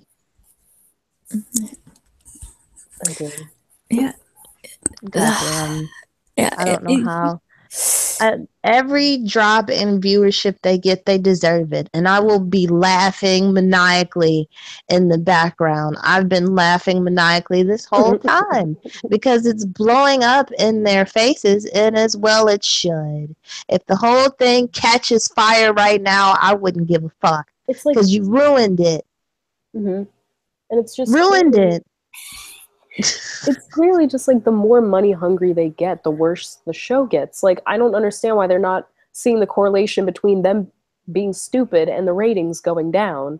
Because they will bleed it dry if Like, they have to, because there will always be people that watch. Like, you have people out here saying it's their vision, and like, you guys know ooh, what you're doing. Look, just I because can't critique like something. Like, I've never acted doesn't mean I don't know that that's shitty acting. Just because I don't necessarily write screenplays doesn't mean that I don't know how a story should or should not work. right. So I'm sorry, but you make no goddamn sense. And I tried to defend it for so long. I really did. Like, you guys don't know what you're talking about. They're like, oh no, there's no point to that show. It's just too nihilistic. I'm like, no, fuck you. This is my show. You know, and now they just kill Carl, and I'm like, maybe they have a point. Right.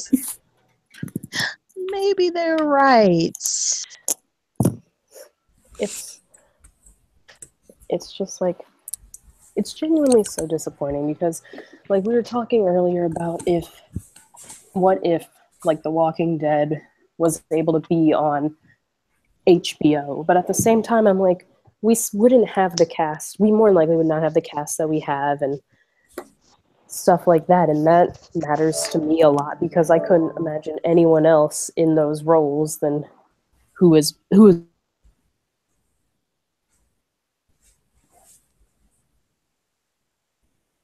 Whoa. Well, oh. Swan just disappeared.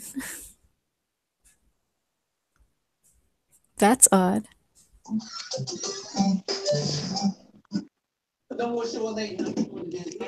What's happening? I don't know. Hello? Hey, that was odd. Swan just dropped all of a sudden.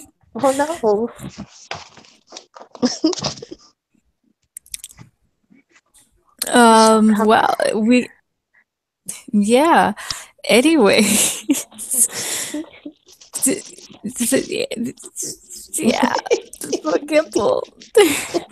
um, I second I'm that. all discombobulated. I guess. Well, there was still the last point of that thread that I was talking about. Where the last point is that Carl dying changes everything and not for the better. Mhm.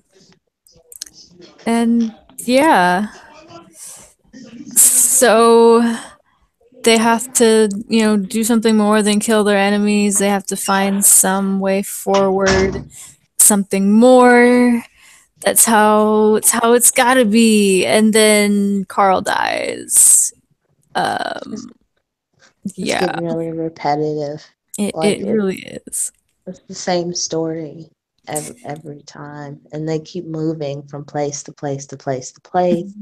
So I don't know. Can we like expand things out a little bit more and like not make this be the Negan show because that's what it's become? Hmm.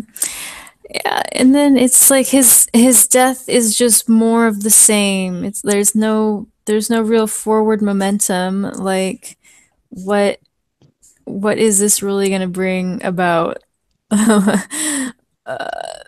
It's Yeah. just it's shocking, and then it's supposed to lead Rick to spare Negan at the end. But like even if Carl is going to be the reason that Rick spares Negan, why wouldn't it be because Carl's alive? Like why wouldn't we have alive Carl with this weird philosophy at the end being like, Dad, we have to spare Negan or whatever. Like why would that require his death? Like do his that does that argument only count if the person giving it dies?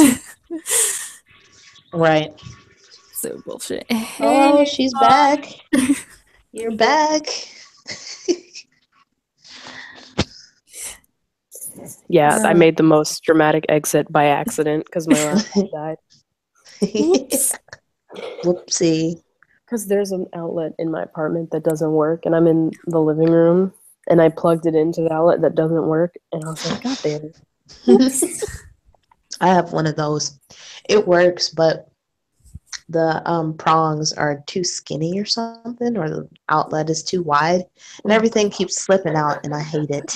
I hate it. Yeah. But yeah, HBO and The Walking Dead and the cat. Oh, yeah, yeah, yeah. Didn't they turn it down? Didn't Yes, they HBO did. turn it down? They did. Apparently Why? it was going to be too violent. Oh, really? And I'm like, Game of Thrones? Yeah. Yeah, like, oh, Yeah. really? I think Okay. I don't know if they were saying in the bunker that they probably that was just their excuse, but they really just didn't want a zombie show. Probably. Yeah, it hadn't been done like that before, so they probably didn't want to take the risk. Yeah, yeah, I don't know. Maybe they had an impression of zombie movies as being like Yeah. cheesy or something. But I mean, they went with Game of Thrones, and it's not like the fantasy genre has a reputation for not being for nerds. So Exactly. It's not that much different. I mean, it's also just funny because, like, And that also has walkers in it, so you got me you there. know. maybe that's it. They didn't want You to got too many. water down their brand. Like we can't be known as the Walker network or whatever premium Yeah, like cable if they have like channel. walkers on one show and then walkers on the other. It's like we're gonna throw a W in HBO home box office walkers.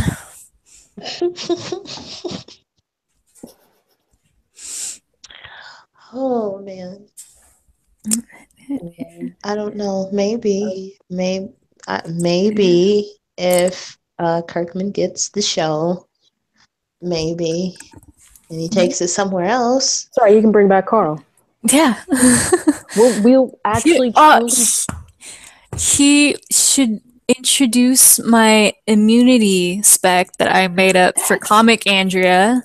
That's honestly, I'm into it because at this point, I'm like, God damn it, let's find a cure. Fuck, like, And honestly, I think, yeah, I love that spec because at first I thought of like immunity. I thought, that's kind of cheesy, whatever. I don't really like it. But when you really get down to what immunity and finding a cure would actually mean, it introduces like a ton of moral questions and Right. dilemmas. Like you're not just gonna like bam have a cure. You have to develop it, which means you have to have, uh, like what's the word? Uh, test rats. Yeah, sure. Um, you have to have people willing to try out the cure, and that could lead to them, getting sick and dying.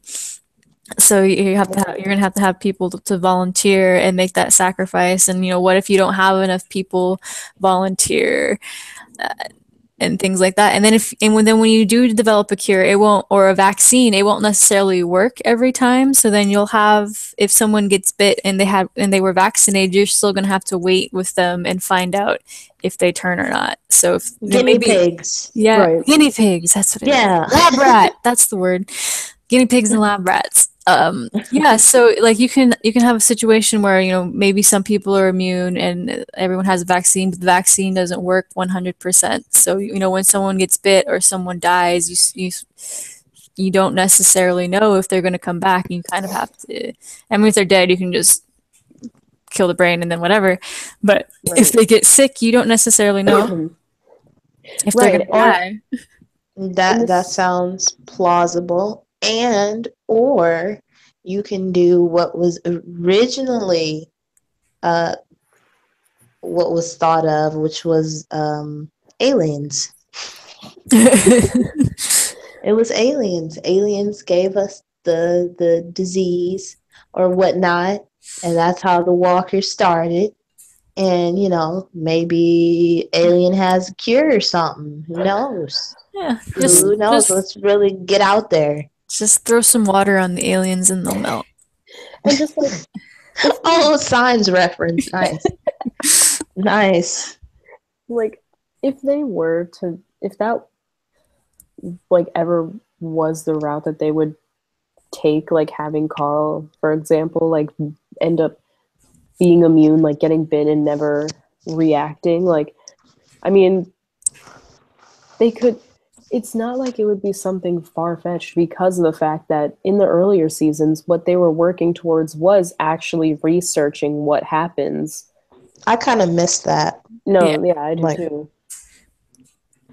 Because it also just something like that. because it also just fits into like rebuilding society, because it's like, yeah, you want to rebuild society, but you still have walkers running around, even if they aren't as much as an issue as they were, of course, the beginning of the outbreak. They still are there, and you still have people, and everyone still turns into them after they die. So you still Right. have to like be like, how can we do something about this? Like, we need to find a cure. And like, if it was Carl, I mean, The Last of Us fucking did that shit. Yeah. Let's do it again. Like, Yeah, and I don't care. and that launched like an entire like very compelling story by Right. having the one person be immune, and then you had the question like, Right. okay, well, I mean, we can make a cure, but she has to die for it, and then like the Last of Us being the question of whether you sacrifice the one person for the greater good, and then Right. what if what if that's your kid and it's a willing sacrifice on their part, but like Right. you can't you don't sacrifice your kid like that. Like The Last of Us presented such a compelling question from like this immunity thing. Yeah, and like you said, like with it being like, what does it mean when like it is your own kid? It also would make sense because of the fact that Carl still was the core of the story, and this would absolutely mean that he is more now than ever. If that were to be the case, like if he were immune, it would be like he was the core of the story, and then and now he's the core of the story, and he's in the core. Wow, words. It's 2:30 here, and he's the core of the story now as well, but in a different way. Yeah, and it That would would be cool. he would truly be a symbol of the future as well. Hmm. Yeah, but they're not going to do that. Oh No, no, no, too he's cool. Pete. He's They're not gonna do that. Yeah, Kirkman didn't go with my immunity speculation for Andrea, so fuck that guy. It just honestly would help them end the show better as well. Because no, like Kirkman's all like gung ho about writing this till he dies, which is crazy, but that's not how TV works. So it would No. also just make it easier for them to have like this tie-in where like someone, Carl, is immune and working towards a cure while also like rebuilding society and getting to a point where there's like you can say there's closure for this story now. Instead of like now there's no clear leader. Like if Rick dies and then like if Michonne dies or if they want to do some like really far in advance like time jump, which I will lose my shit if they time jump to them at like 80. No, like Yeah, it's like with the multiple communities, it's like the other characters in Team Family that would have made good leaders or could have the potential to be a leader if they did certain things are all spread out now. So Maggie had her leadership arc for a while, but she's the leader of Hilltop, so she can't be the leader of Alexandria. Right. I already told y'all where this is leading to. It's leading to the aliens. That's how they're gonna take me to end the the aliens. show. Take me to the aliens. Rick Grimes is gonna be the last one, and then he's gonna be riding off on basically on the same horse, right? And then it'll be a big alien spaceship, like landing, and then he's gonna be riding towards that, and then you're gonna cut to black. Boom.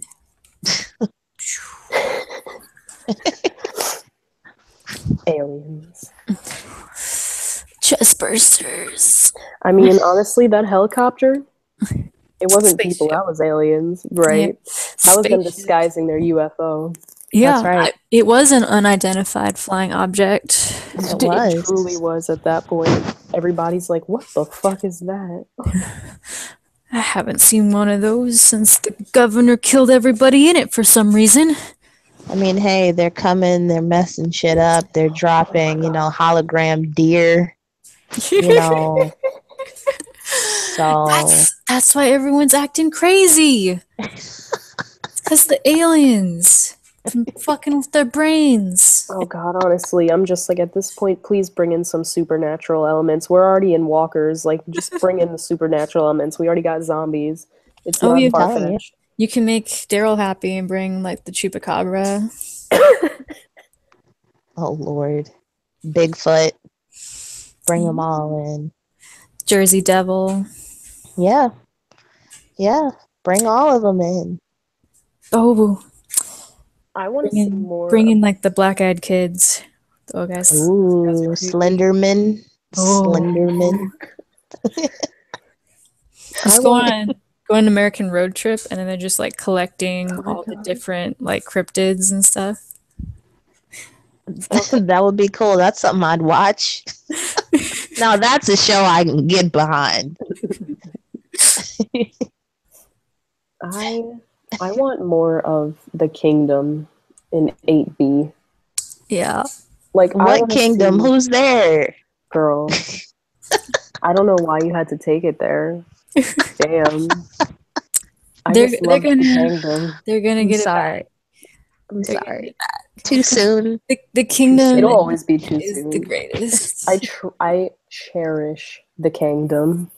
It's the best place out of the 3. It really is. I loved because I also just love the kingdom and how just like how all of this that is going on, like you have a world where there's zombies roaming around and like people are killing each other instead of helping each other, and then you have the kingdom, which is literally a guy who is a self-proclaimed king with a tiger pet, and everybody's speaking like it's the Renaissance, and it's like, why not? Honestly, why not? It's the apocalypse. Why fucking not? And I love that like slight like just like wow, words. I was gonna say it's like it just centricity. It like weirdly feels more real than either of the other communities. Like we've been in Alexandria since 5B, but it feels like less of a community than the kingdom.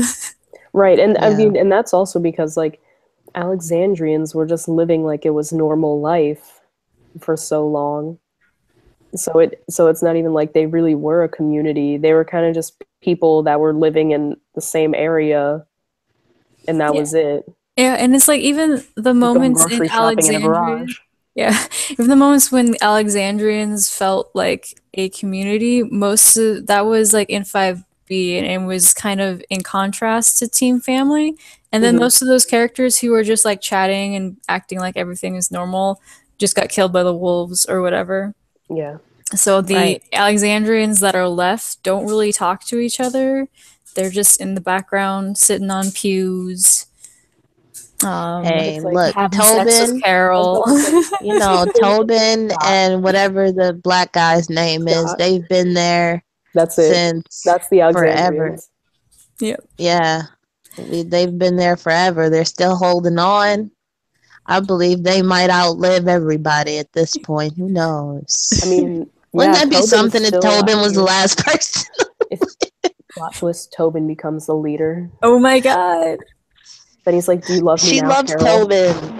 No, see, because Carol, ran off with Zeke, what's gonna happen is Tobin's gonna hook up with Michonne after Rick dies, and then Oh Tobin's God. like, look at what you could No. have, and show his like mad lover skills to Michonne, but all Blasphemy. to make Carol jealous. Oh my god. That's fine. Tobin No is problem. gonna be the OG of the show. I'm calling Yeah. it now. I'll He's never like a forget. he's like a cockroach. Oh, I forgot. Everyone was thinking that it was gonna be Roshone babies, but it's actually gonna be Tushone babies No. because he's Blasphemy. quite virile. Blasphemy. No. Buttermilk Prince is gonna put some buttermilk in you. Good Lord. Oh dear. Oh my goodness. But yeah, anyways, the kingdom's the best community. Oh yeah, no. They're just like, I mean, it's like, Yeah, just segue right into that. anyway, Perfect. back to my fave community.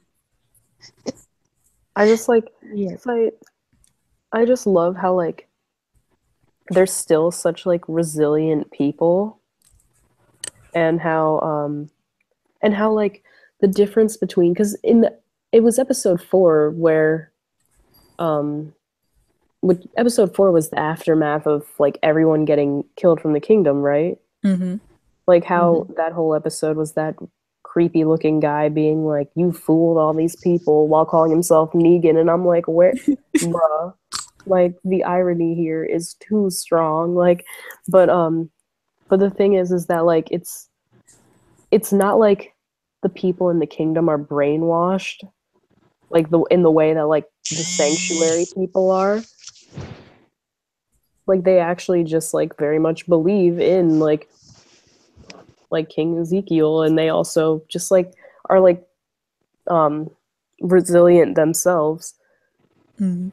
Yeah, and it's like with what Jerry said, even though Zeke was telling him like don't call me your majesty, Jerry was like no, I do. So it's kind of like everyone knew, or not everyone, but enough of them like knew like yeah, okay, obviously Ezekiel isn't a king, but I think they also got something out of kind of fitting into that role. Like it just gave Yeah. them a purpose and something to do other than like survive or whatever.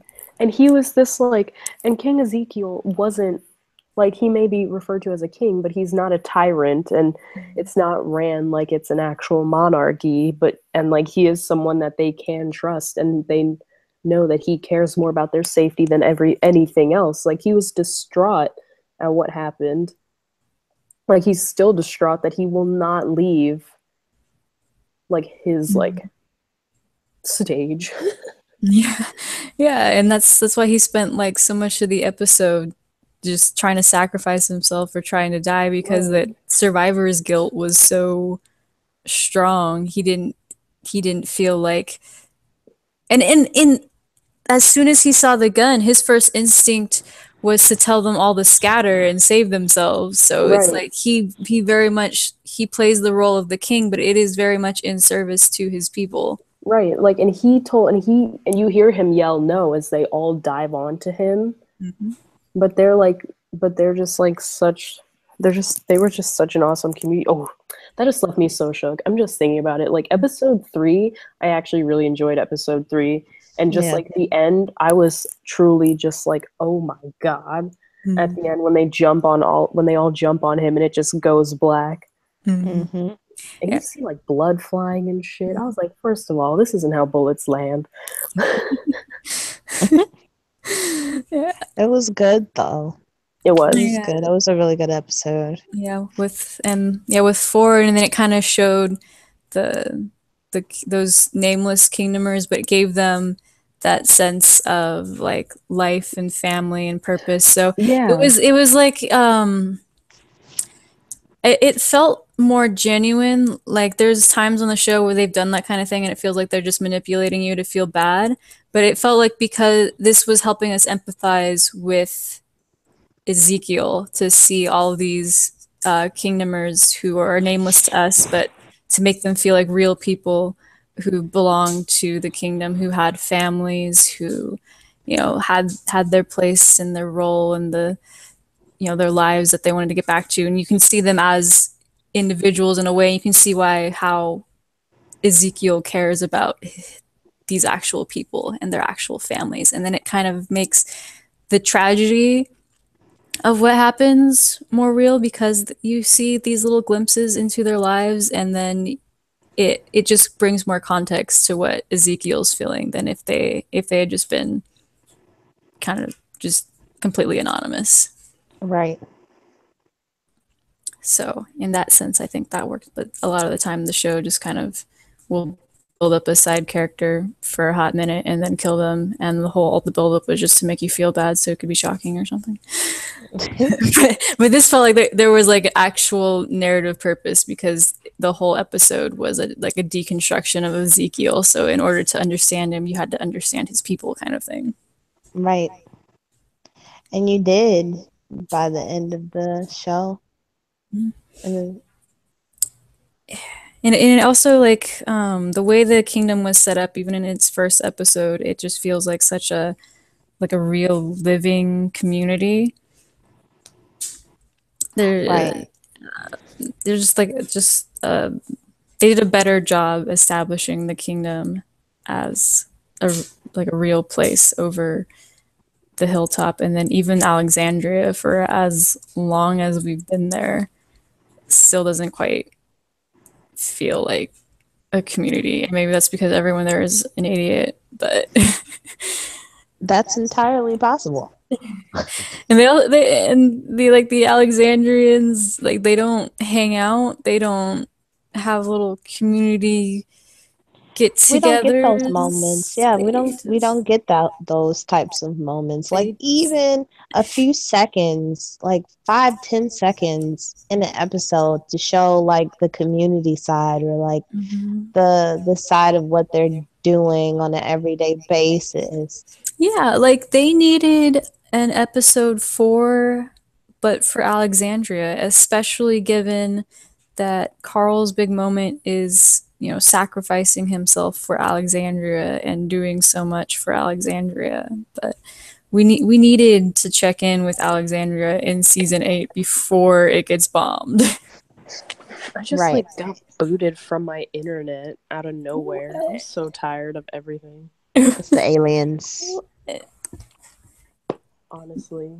The aliens, they're everywhere. They're coming out of the show. They're like, stop talking crap about our show. That's right. It'll get better. You'll see. Yeah. It's like, even with all the bullshit going on, I think the only thing I could stick around for would be the kingdom. But in part, the kingdom.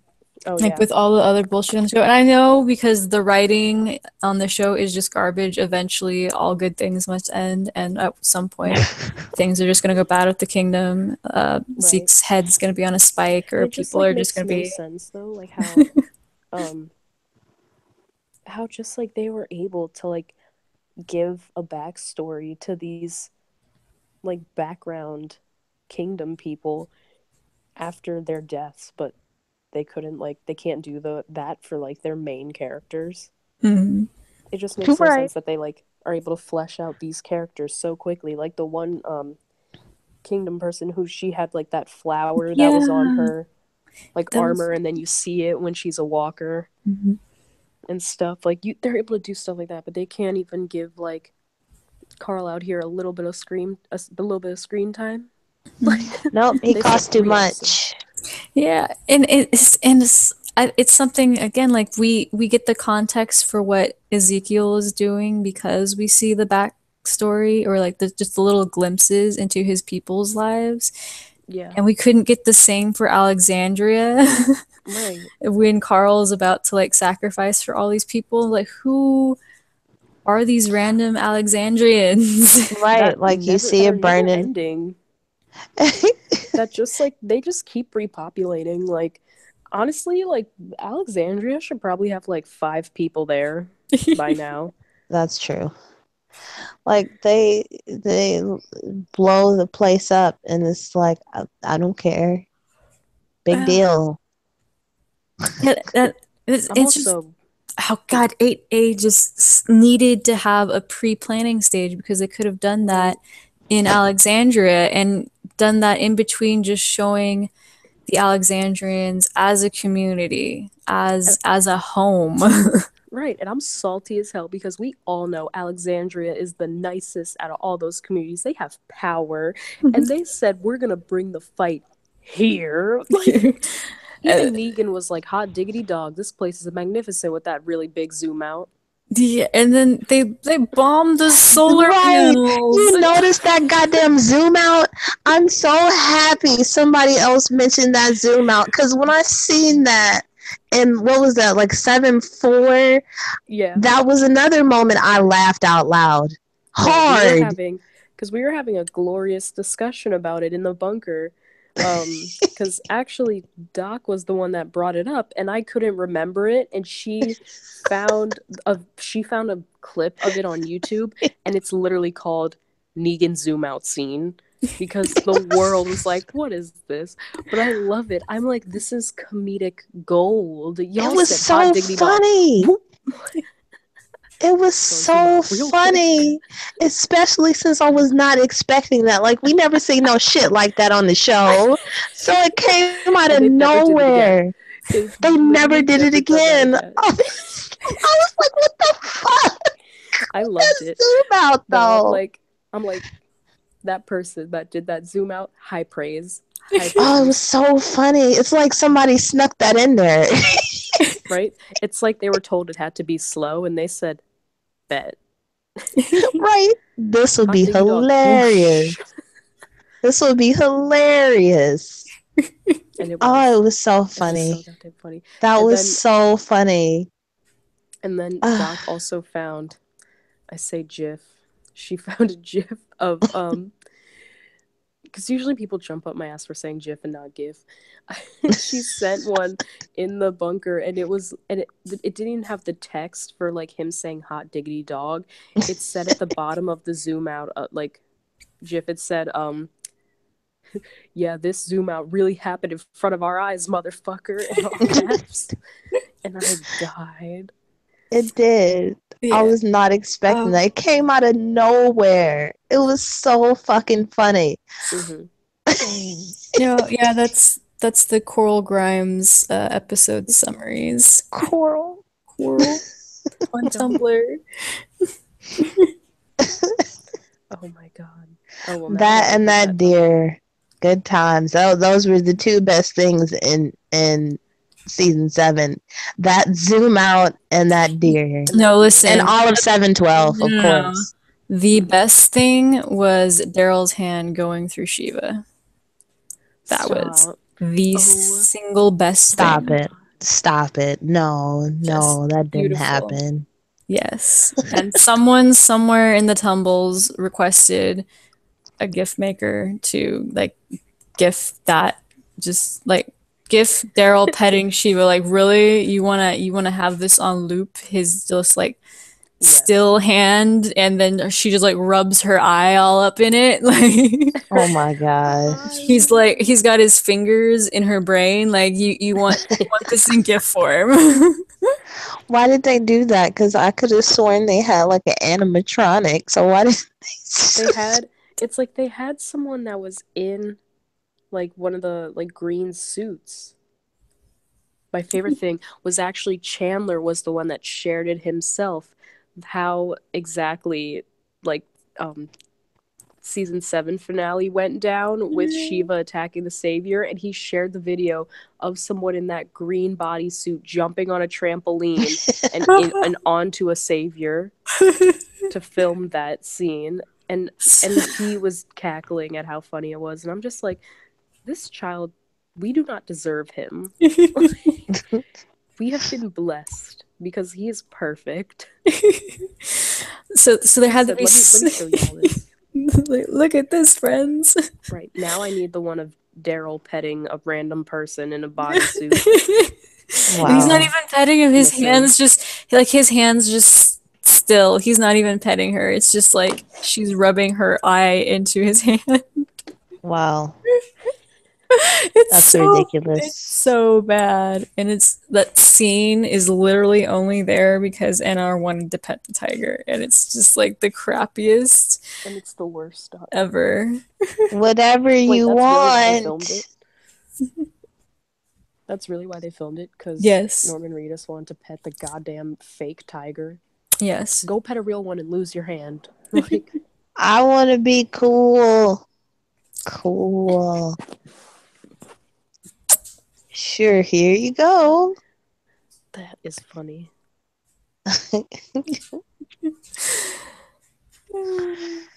I dreamt about that deer. I have y'all know. And how bad it was. I did. Woke up in a cold sweat. That's what this show does to me. I get that. Sometimes I've, like, literally, I've just been waking up the past few days like, Carl's dead. And I'm like, no. My son. Don't do that to yourself.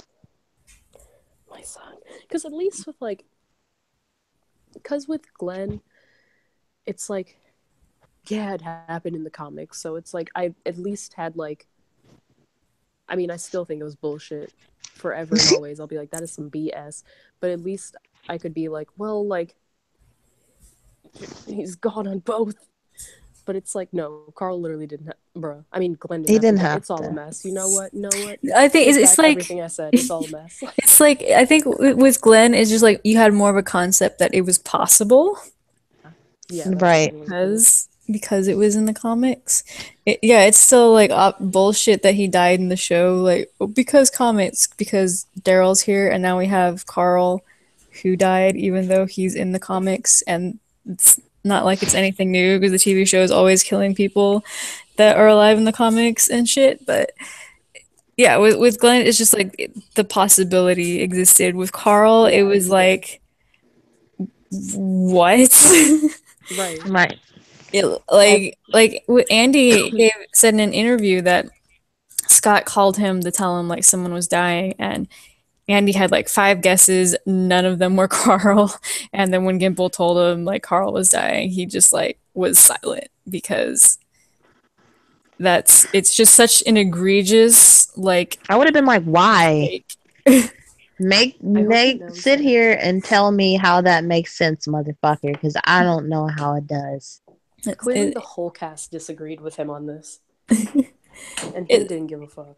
Yeah, it's like it's more than any other death. It just makes no sense. Like there are plenty of other characters that could die, and I would think that was some bullshit. But killing Carl is just like shitting all over the entire story and the entire show.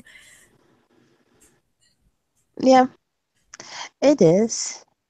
Like there are other characters that have such an important role to play, and the story wouldn't be the same without them, but it wouldn't be as much of a fundamental shift as it will be going forward with Carl not being there. Right. Because But it's like now you've truly just completely flipped the show on its head. Like now the whole thing is just changed. yeah, and not in a good way, in a Right. relentlessly nihilistic and just relentlessly pointless and ill developed way. Right. Can't even get a cohesive story out of it or cohesive result. Mhm. I don't get it. Yeah, it's like it's literally for no reason. And with Glenn and Abe, there was like because it's the Lucille, so it like in their cases it was random-ish, but it was gonna go to someone. So if it had gone to anyone else, it still would have had that level of randomness. So it's just Mhm. kind of like who draws the short stick kind of thing. With Carl, it's like there wasn't a preset death. Like the narrative was not demanding some huge death right here. Yeah. It just wasn't. So they took nothing and they shoved the death in it. I Yeah. want to No, that's hear literally how. it's. No, Sorry. oh, Oh, but I was saying like it's just, and it's also bullshit because it's like really the biggest thing to happen in All Out War so far on the show has been like the premiere and like the following episodes, and it's like when there's literally when the it's pretty much like reached the climax, afterwards is when it's like here's this major character death for no reason. Like Yeah. so right. it's not even at this climactic part or like building up to that, like um Yeah, with it's Glenn and Abe, Eh, it's like it was there. It was at it like it was at that point. yeah. I mean they fucked it up with the cliffhanger, but yeah, it was Yeah. if it was in the event that was the climax. And they totally fucked up the execution in every way, but at least it was in the right event. Yeah. Here it's kind of like, oh, and by the way, Carl's dying, so Yeah, it's like all this other No, bullshit, and fuck exactly. then you. also, oh, Carl got bit 2 episodes ago. Okay. Yeah, doing this random shit, putting walkers at peace, like.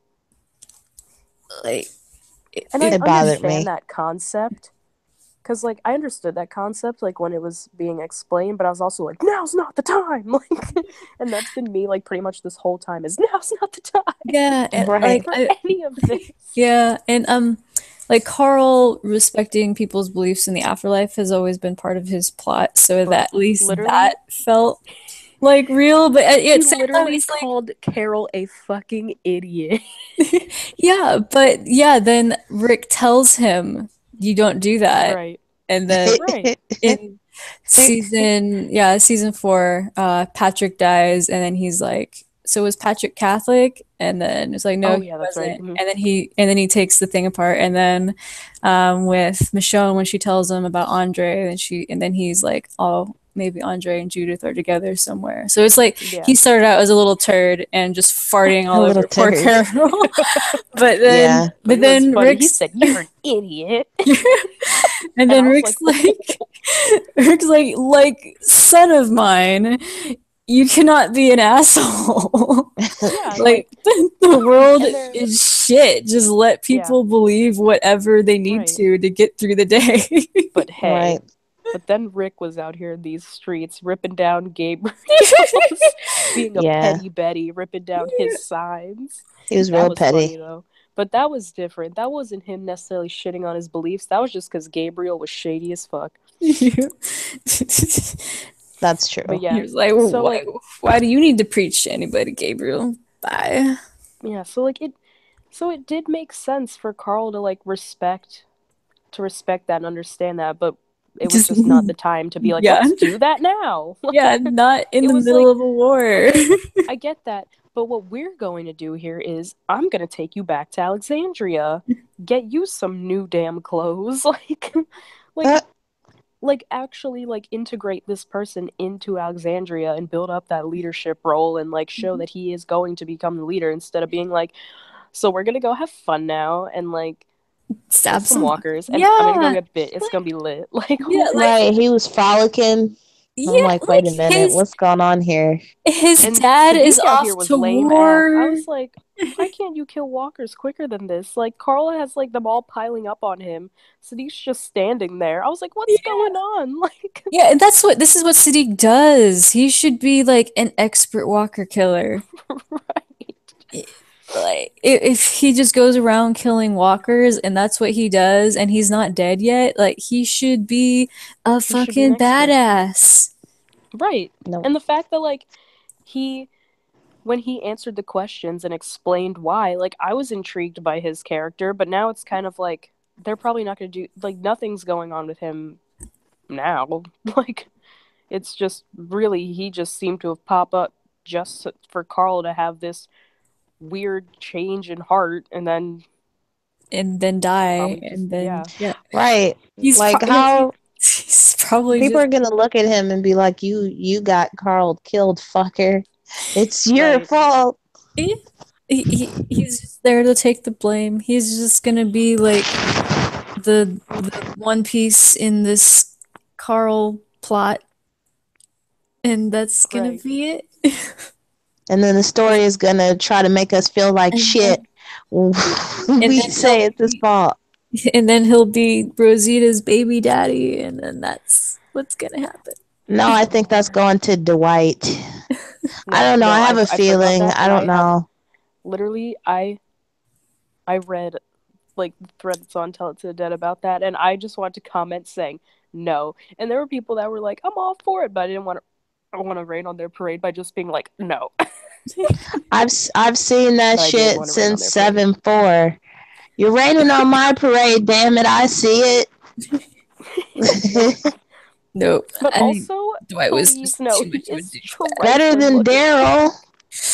But see, that's such a low bar. But he is. Look, all But right, he's still. Daryl. But he's second Daryl. He was original Daryl, damn it! Well, There would be no Daryl without Dwight. no, that's not true. TV Daryl existed before Dwight. Boo! Got me there. Got me. Dwight wasn't Let's just have her be introduced single. until Or I I don't remember people were talking about Tara and Rosita, and I'm like, yeah. I am not opposed. But Tara I is mean, out I was here on okay a with that rampage. too. Yeah, I was okay with that too till Tara starts acting like a dick. So I'm done. Well, see, she was acting like Rosita, so now they have something in common. Wait, I just thought of this. That was really confusing to me too. Because wasn't you the same person in the last season that told Rosita to chill? Yeah, that makes it. Right. I think they just switched personalities. I think No, that's what happened. I'm Maybe just Gimple forgot. He well, could he just have. forgot his whole damn show then because everybody's acting a fool. Yeah, they are. He got them I'm just switched up. who is this? This is not Rick Grimes. This is not Michonne. These people are not themselves. And it's not even you can say it's these are the same people, but there's just something different now. It's just clearly oh no, you just literally are writing some completely different person right now. Yeah. Michonne used to have an accent in season 3. Did she? She had a she had a slight different voice. accent. Denai did her Yeah. voice a Fuck little bit that. deeper. Yeah, like the governor. Like what? Huh? Oh, yes, yeah. I know what you're talking about. And then Y'all season remember? 4 Maybe that was her. around. Maybe that was her I'm around strangers. I gotta be menacing voice. Yeah, probably. And now she's lightened up With her mans. with her mains. I mean, as soon as season 4 rolled around, she just lightened up. So maybe yeah, that was her angsting voice was season 3. Angsty. I mean, it's not as bad as the sudden change that we had with Daryl. Because you can understand her. Right. That's true.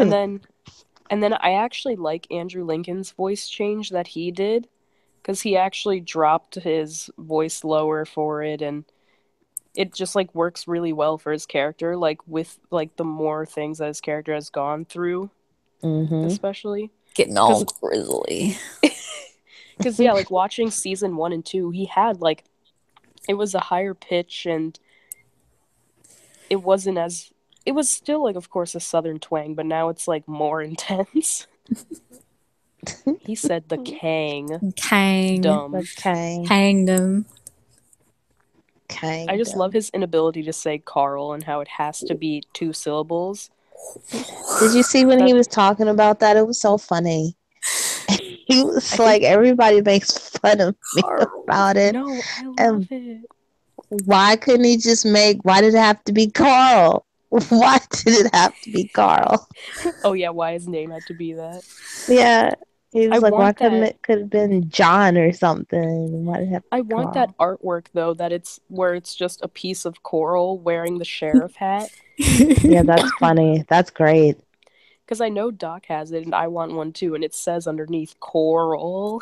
Like That's great. Coral. Coral. I want that.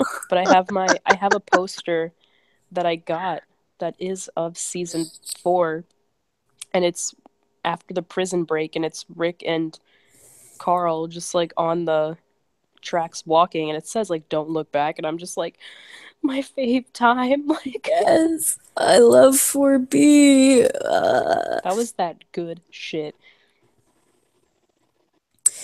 It was Well, all that's real. gone. It was real. bruh. And then Gareth was at the end of it and it's just like perfection.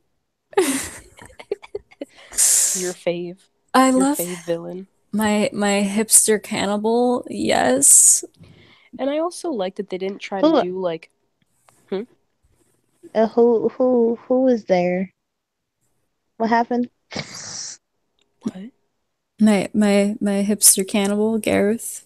Oh, Gareth. Okay. Yeah, I Yeah. Oh forgot yeah, his name. Terminus.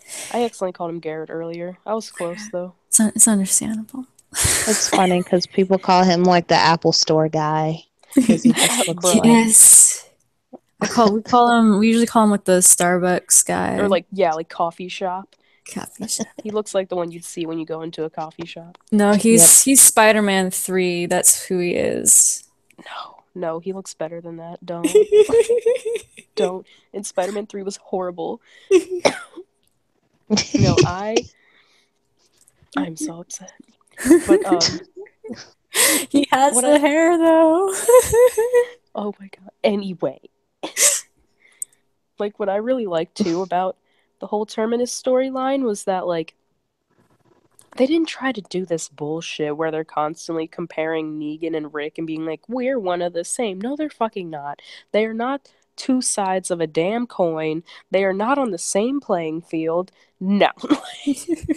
Like, Negan literally has a horde of wives. Those are women that literally had to choose Horde. between being his wife or dying.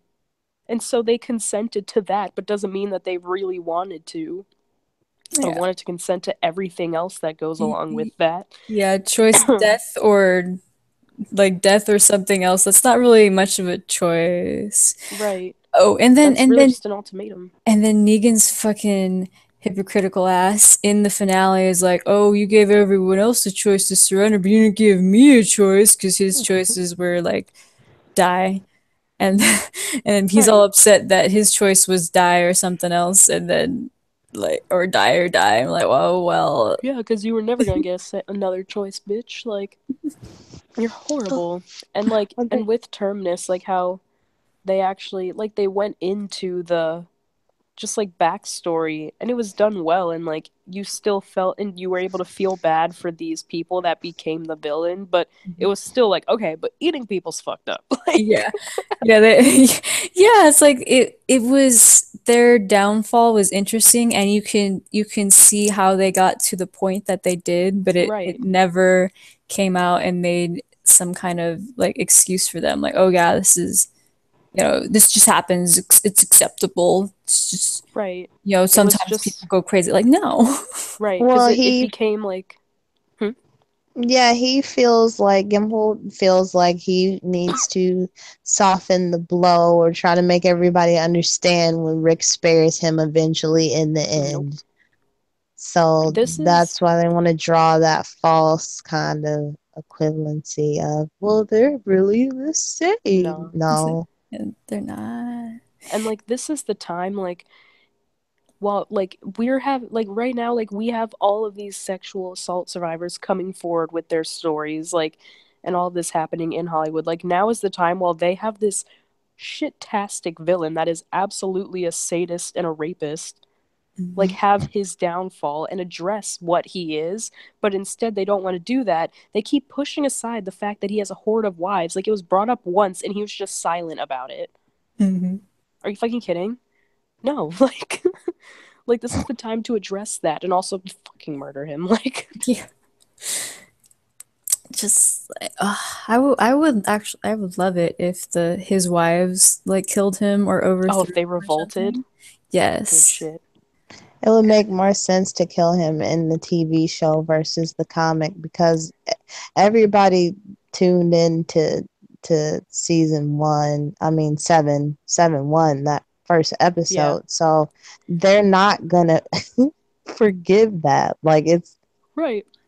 it's not the same. The two 17 million mediums are people different. watched that That's what I'm live. saying. And then it's That's like you fucking tune in crazy. for this bullshit, like, oh, Rick spares him in the end. Like, come on now. Like, that might be cool with the comic, but on the TV show, I don't feel like that is a smart move. If you want to No. deviate from the comics, that's the perfect way to do it. So Mhm. I Right. don't, I Not don't by get killing Coral. Coral. Cool. And like they can still sell all their stupid little bats. Like Right? Of They still course. have they merch can, for characters yeah, that are dead. They can sell that bullshit. yeah, it's like he's clearly not bringing in the ratings. 10 million people just left. And yeah, you can Right. if he gets all the merchandise, he you can still sell that afterwards. People can be like, "Gosh, I just love that annoying villain and how he did shit." It's like people still talk about the governor or whatever. Right. People Like still go say people I still like go meet him too. yeah, Like I still am Terminus is the greatest and would be highly tempted to drop money on Terminus things despite me not liking giving money to this show or to Kirkman. right. So it's like if all he's getting is merchandise sales, then that still happens whether or not he's alive on the show. Right. And I just want to go back. Like I already had wanted to go to Walker Stalker Con again next year, but I also just really want to go for like again for the actors. Like really that's what I spent my money on last time. Yeah. It's that like it's pretty much I spent my money on meeting the actors and on artwork and like merchandise that wasn't going to go directly to like AMC, like Yeah. Kirkman, Like Gimple, like whatever. the fan created content. Yeah, and Mm-hmm. I also just am like, get your fucking money, Chandler. Like, Yeah. cause his I can't remember his prices exactly, but I think for both an autograph and picture, it was 100, I believe, for both, and like a picture was like 60, and I'm just like, do it. Yes, you keep those prices. People paid for it, like and like you saw like literally it was right before our eyes just how many people love Carl because and like love Chandler Riggs because his line was crazy. Yeah. I was Like they started to have like remember they started to have all that caution tape, like different colored caution tape wrapping around the like bars so you could tell which line was which because his line was so crazy and packed. yeah, I Well, was that's trying gone. to go for a No, it twofer won't. and it Well, was I like mean, all those people probably, like, a lot of people are threatening not to watch the show. Oh yeah. I think when it comes to stuff like Walker Stalker Con, like They'll be and fine. getting to meet those people, like people still care about those actors. Like I still want to go to Walker Stalker Con despite how salty I am because I want to be able to see those those like actors that I care about. yeah. Yeah. Get more Support them. tea. even if like I don't, of course, know them personally. But yeah, getting to support them and like because that money also goes directly to them. Mm. Sydney Park, when she was there this year, she was so cute. Hers was only 30, and she put in parentheses, comes with a free selfie. Oh yeah. I Aw. was like, we don't deserve you either. I, Oh, I forgot I, about her. I We have feel her in that age group, but they also do nothing with her. yeah. I really wish I'd gotten Sydney and Cooper. Same. I just did not have like any money for Walker Stalker Con, ironically enough. Like I didn't have much. I had $40 on me, and I was like, "Oh my god, I can meet Michael Cudlitz again for $40." And when Cooper brought what's it, cobbler. He made like a ton of cobbler. Oh yeah. So sweet. Yeah, I love a lot of the Aw. new cast members' enthusiasm. Yeah, they're so like happy to be there, and they're just too great. Like I love following Cooper on Instagram too, Mhm. Mm. and just like also like they all post like such heartfelt things. Like Ross posted this huge thing for I'm blanking on his name, Eric, like his actual name. Mm. But it was this like he posted this thing on Instagram and it was just a bunch of different pictures of them together and like from the show and just like saying like how amazing an actor he was and how great it was to work with him and all this stuff and like what their characters mean to people and I was just like I'm shocked like Aw. Yeah. Mm. Yeah. and just like and it's shit like that that has me like y'all don't deserve these actors on your show. Like They they're don't. too good for this world and y'all are just ready to fire them at the drop of a hat. King Eric rose, so he'll be back and he'll kill me again. Don't worry. Oh my Actually, gosh, that episode. Oh my gosh. That left me so shook too when you see him just like walking off. mhm. Like, oh, that's painful. Right. And I was holding out hope, but I was like there's no way. I'm holding out hope though. But nope. He's the Walker King. It'll be fine. The Walker King. Yeah, he's gonna come back with like the big herd of walkers, the biggest and herdiest of walkers, and kill everybody except The for biggest. Aaron. He'll be like enough of this bullshit. Yeah. He's the real savior of the show because he just kills everybody and we're finally free. Agreed. True. And he like bites Aaron, and then Aaron's the other Walker King. And they will rule these lands. Yes. See, I got great spec. They should just hire me to write for the show. It would be better than what they have now. Stop with their chump scripts and get the real shit. It's called The Walker Kings. Tune in. Just we got a whole new show for y'all. Like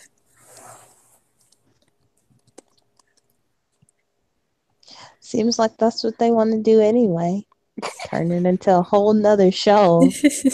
Yeah, The Walking Negan.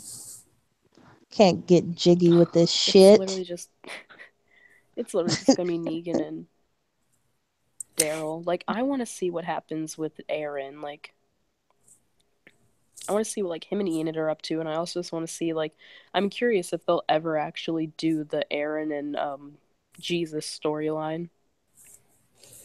I don't know with how Jesus is Mm-hmm. going. Oh, you know what? Jesus is a hot mess, so who knows? Like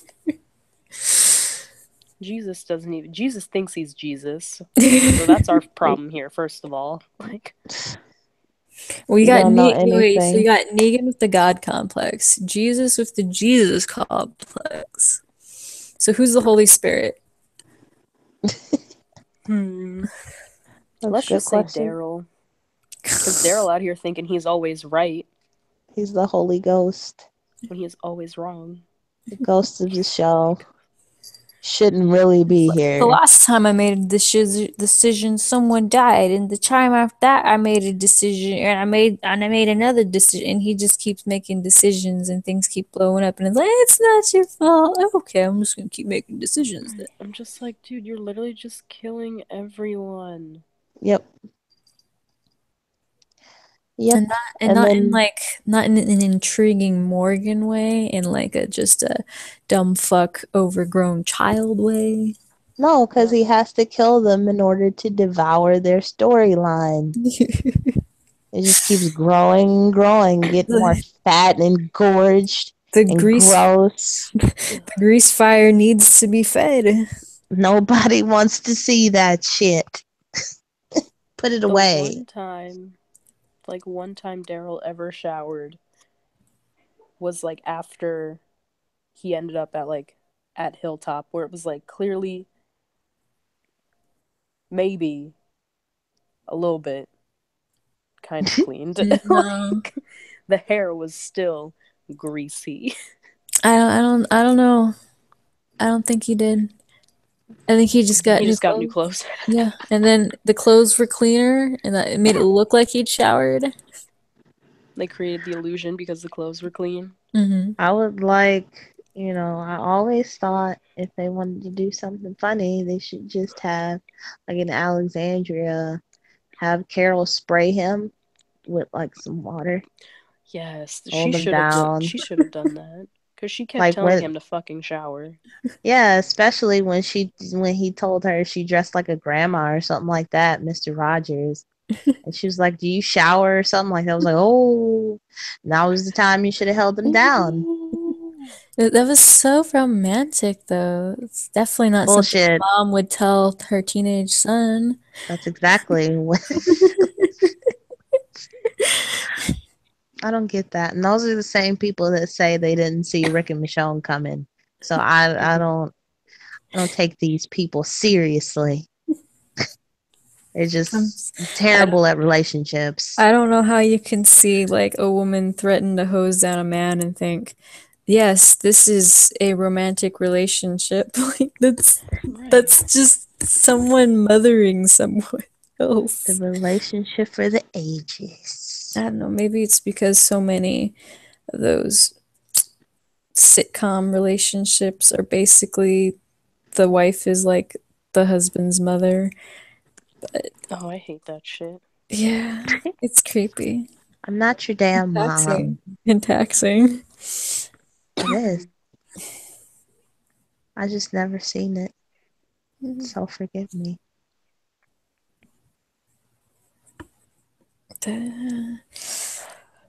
I think I'm gonna go to bed.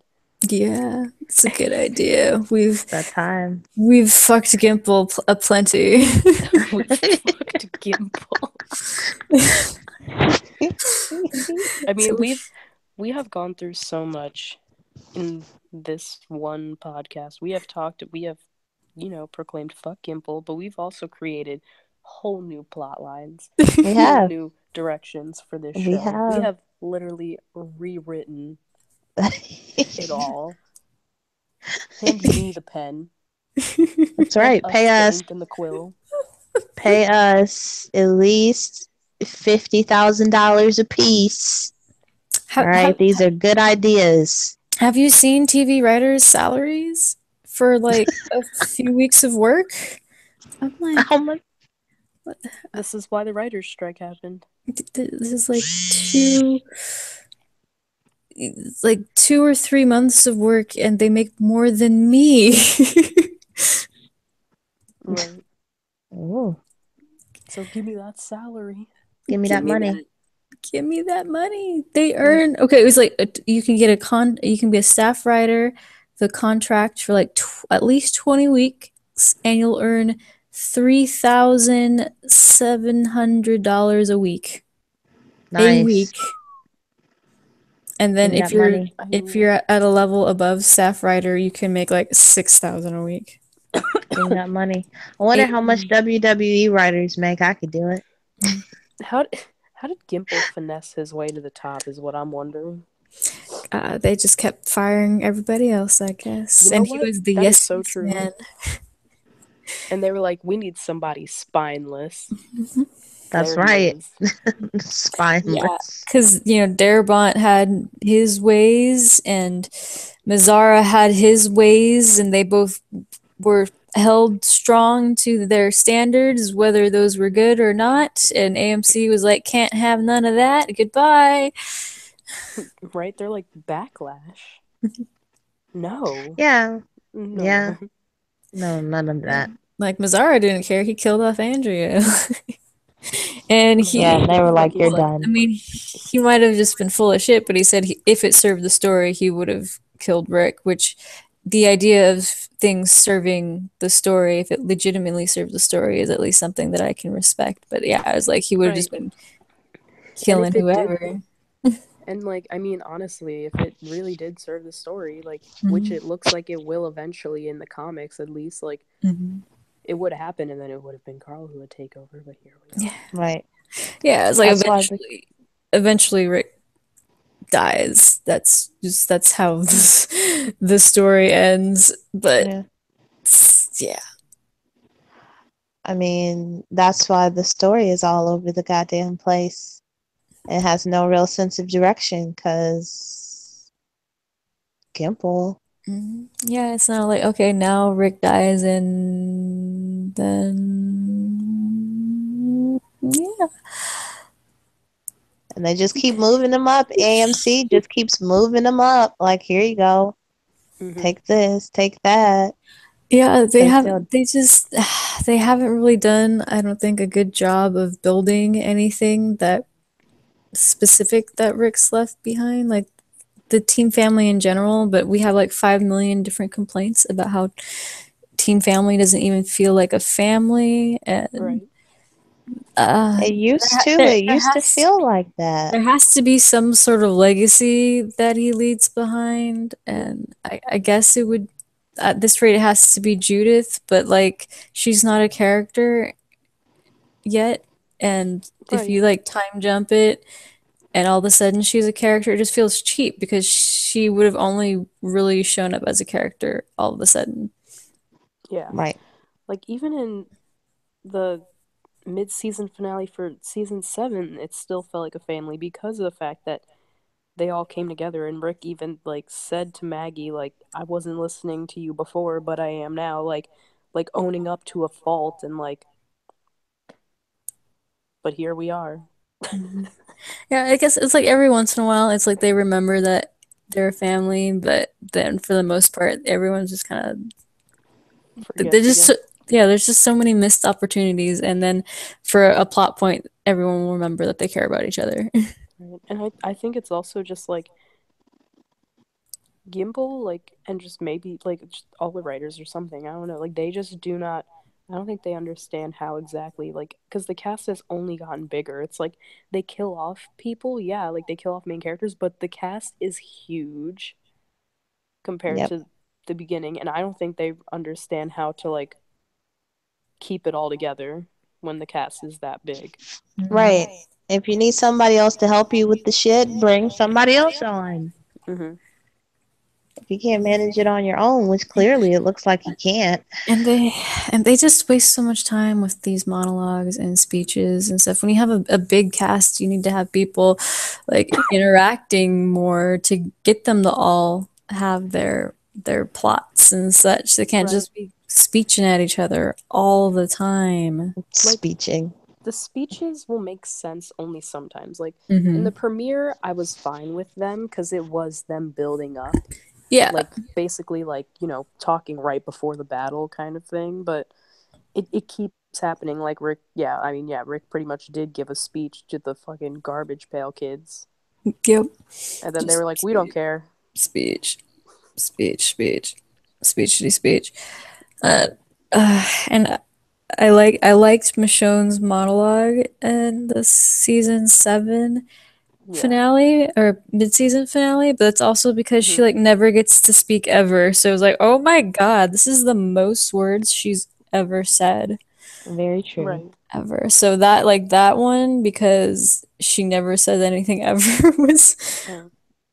was cool. But I think it still would have been better if it hadn't been so much of a speech if like Rick had said words back more, and it had been like a conversation, and Michonne still got just as many words to say. It was just less of a speech.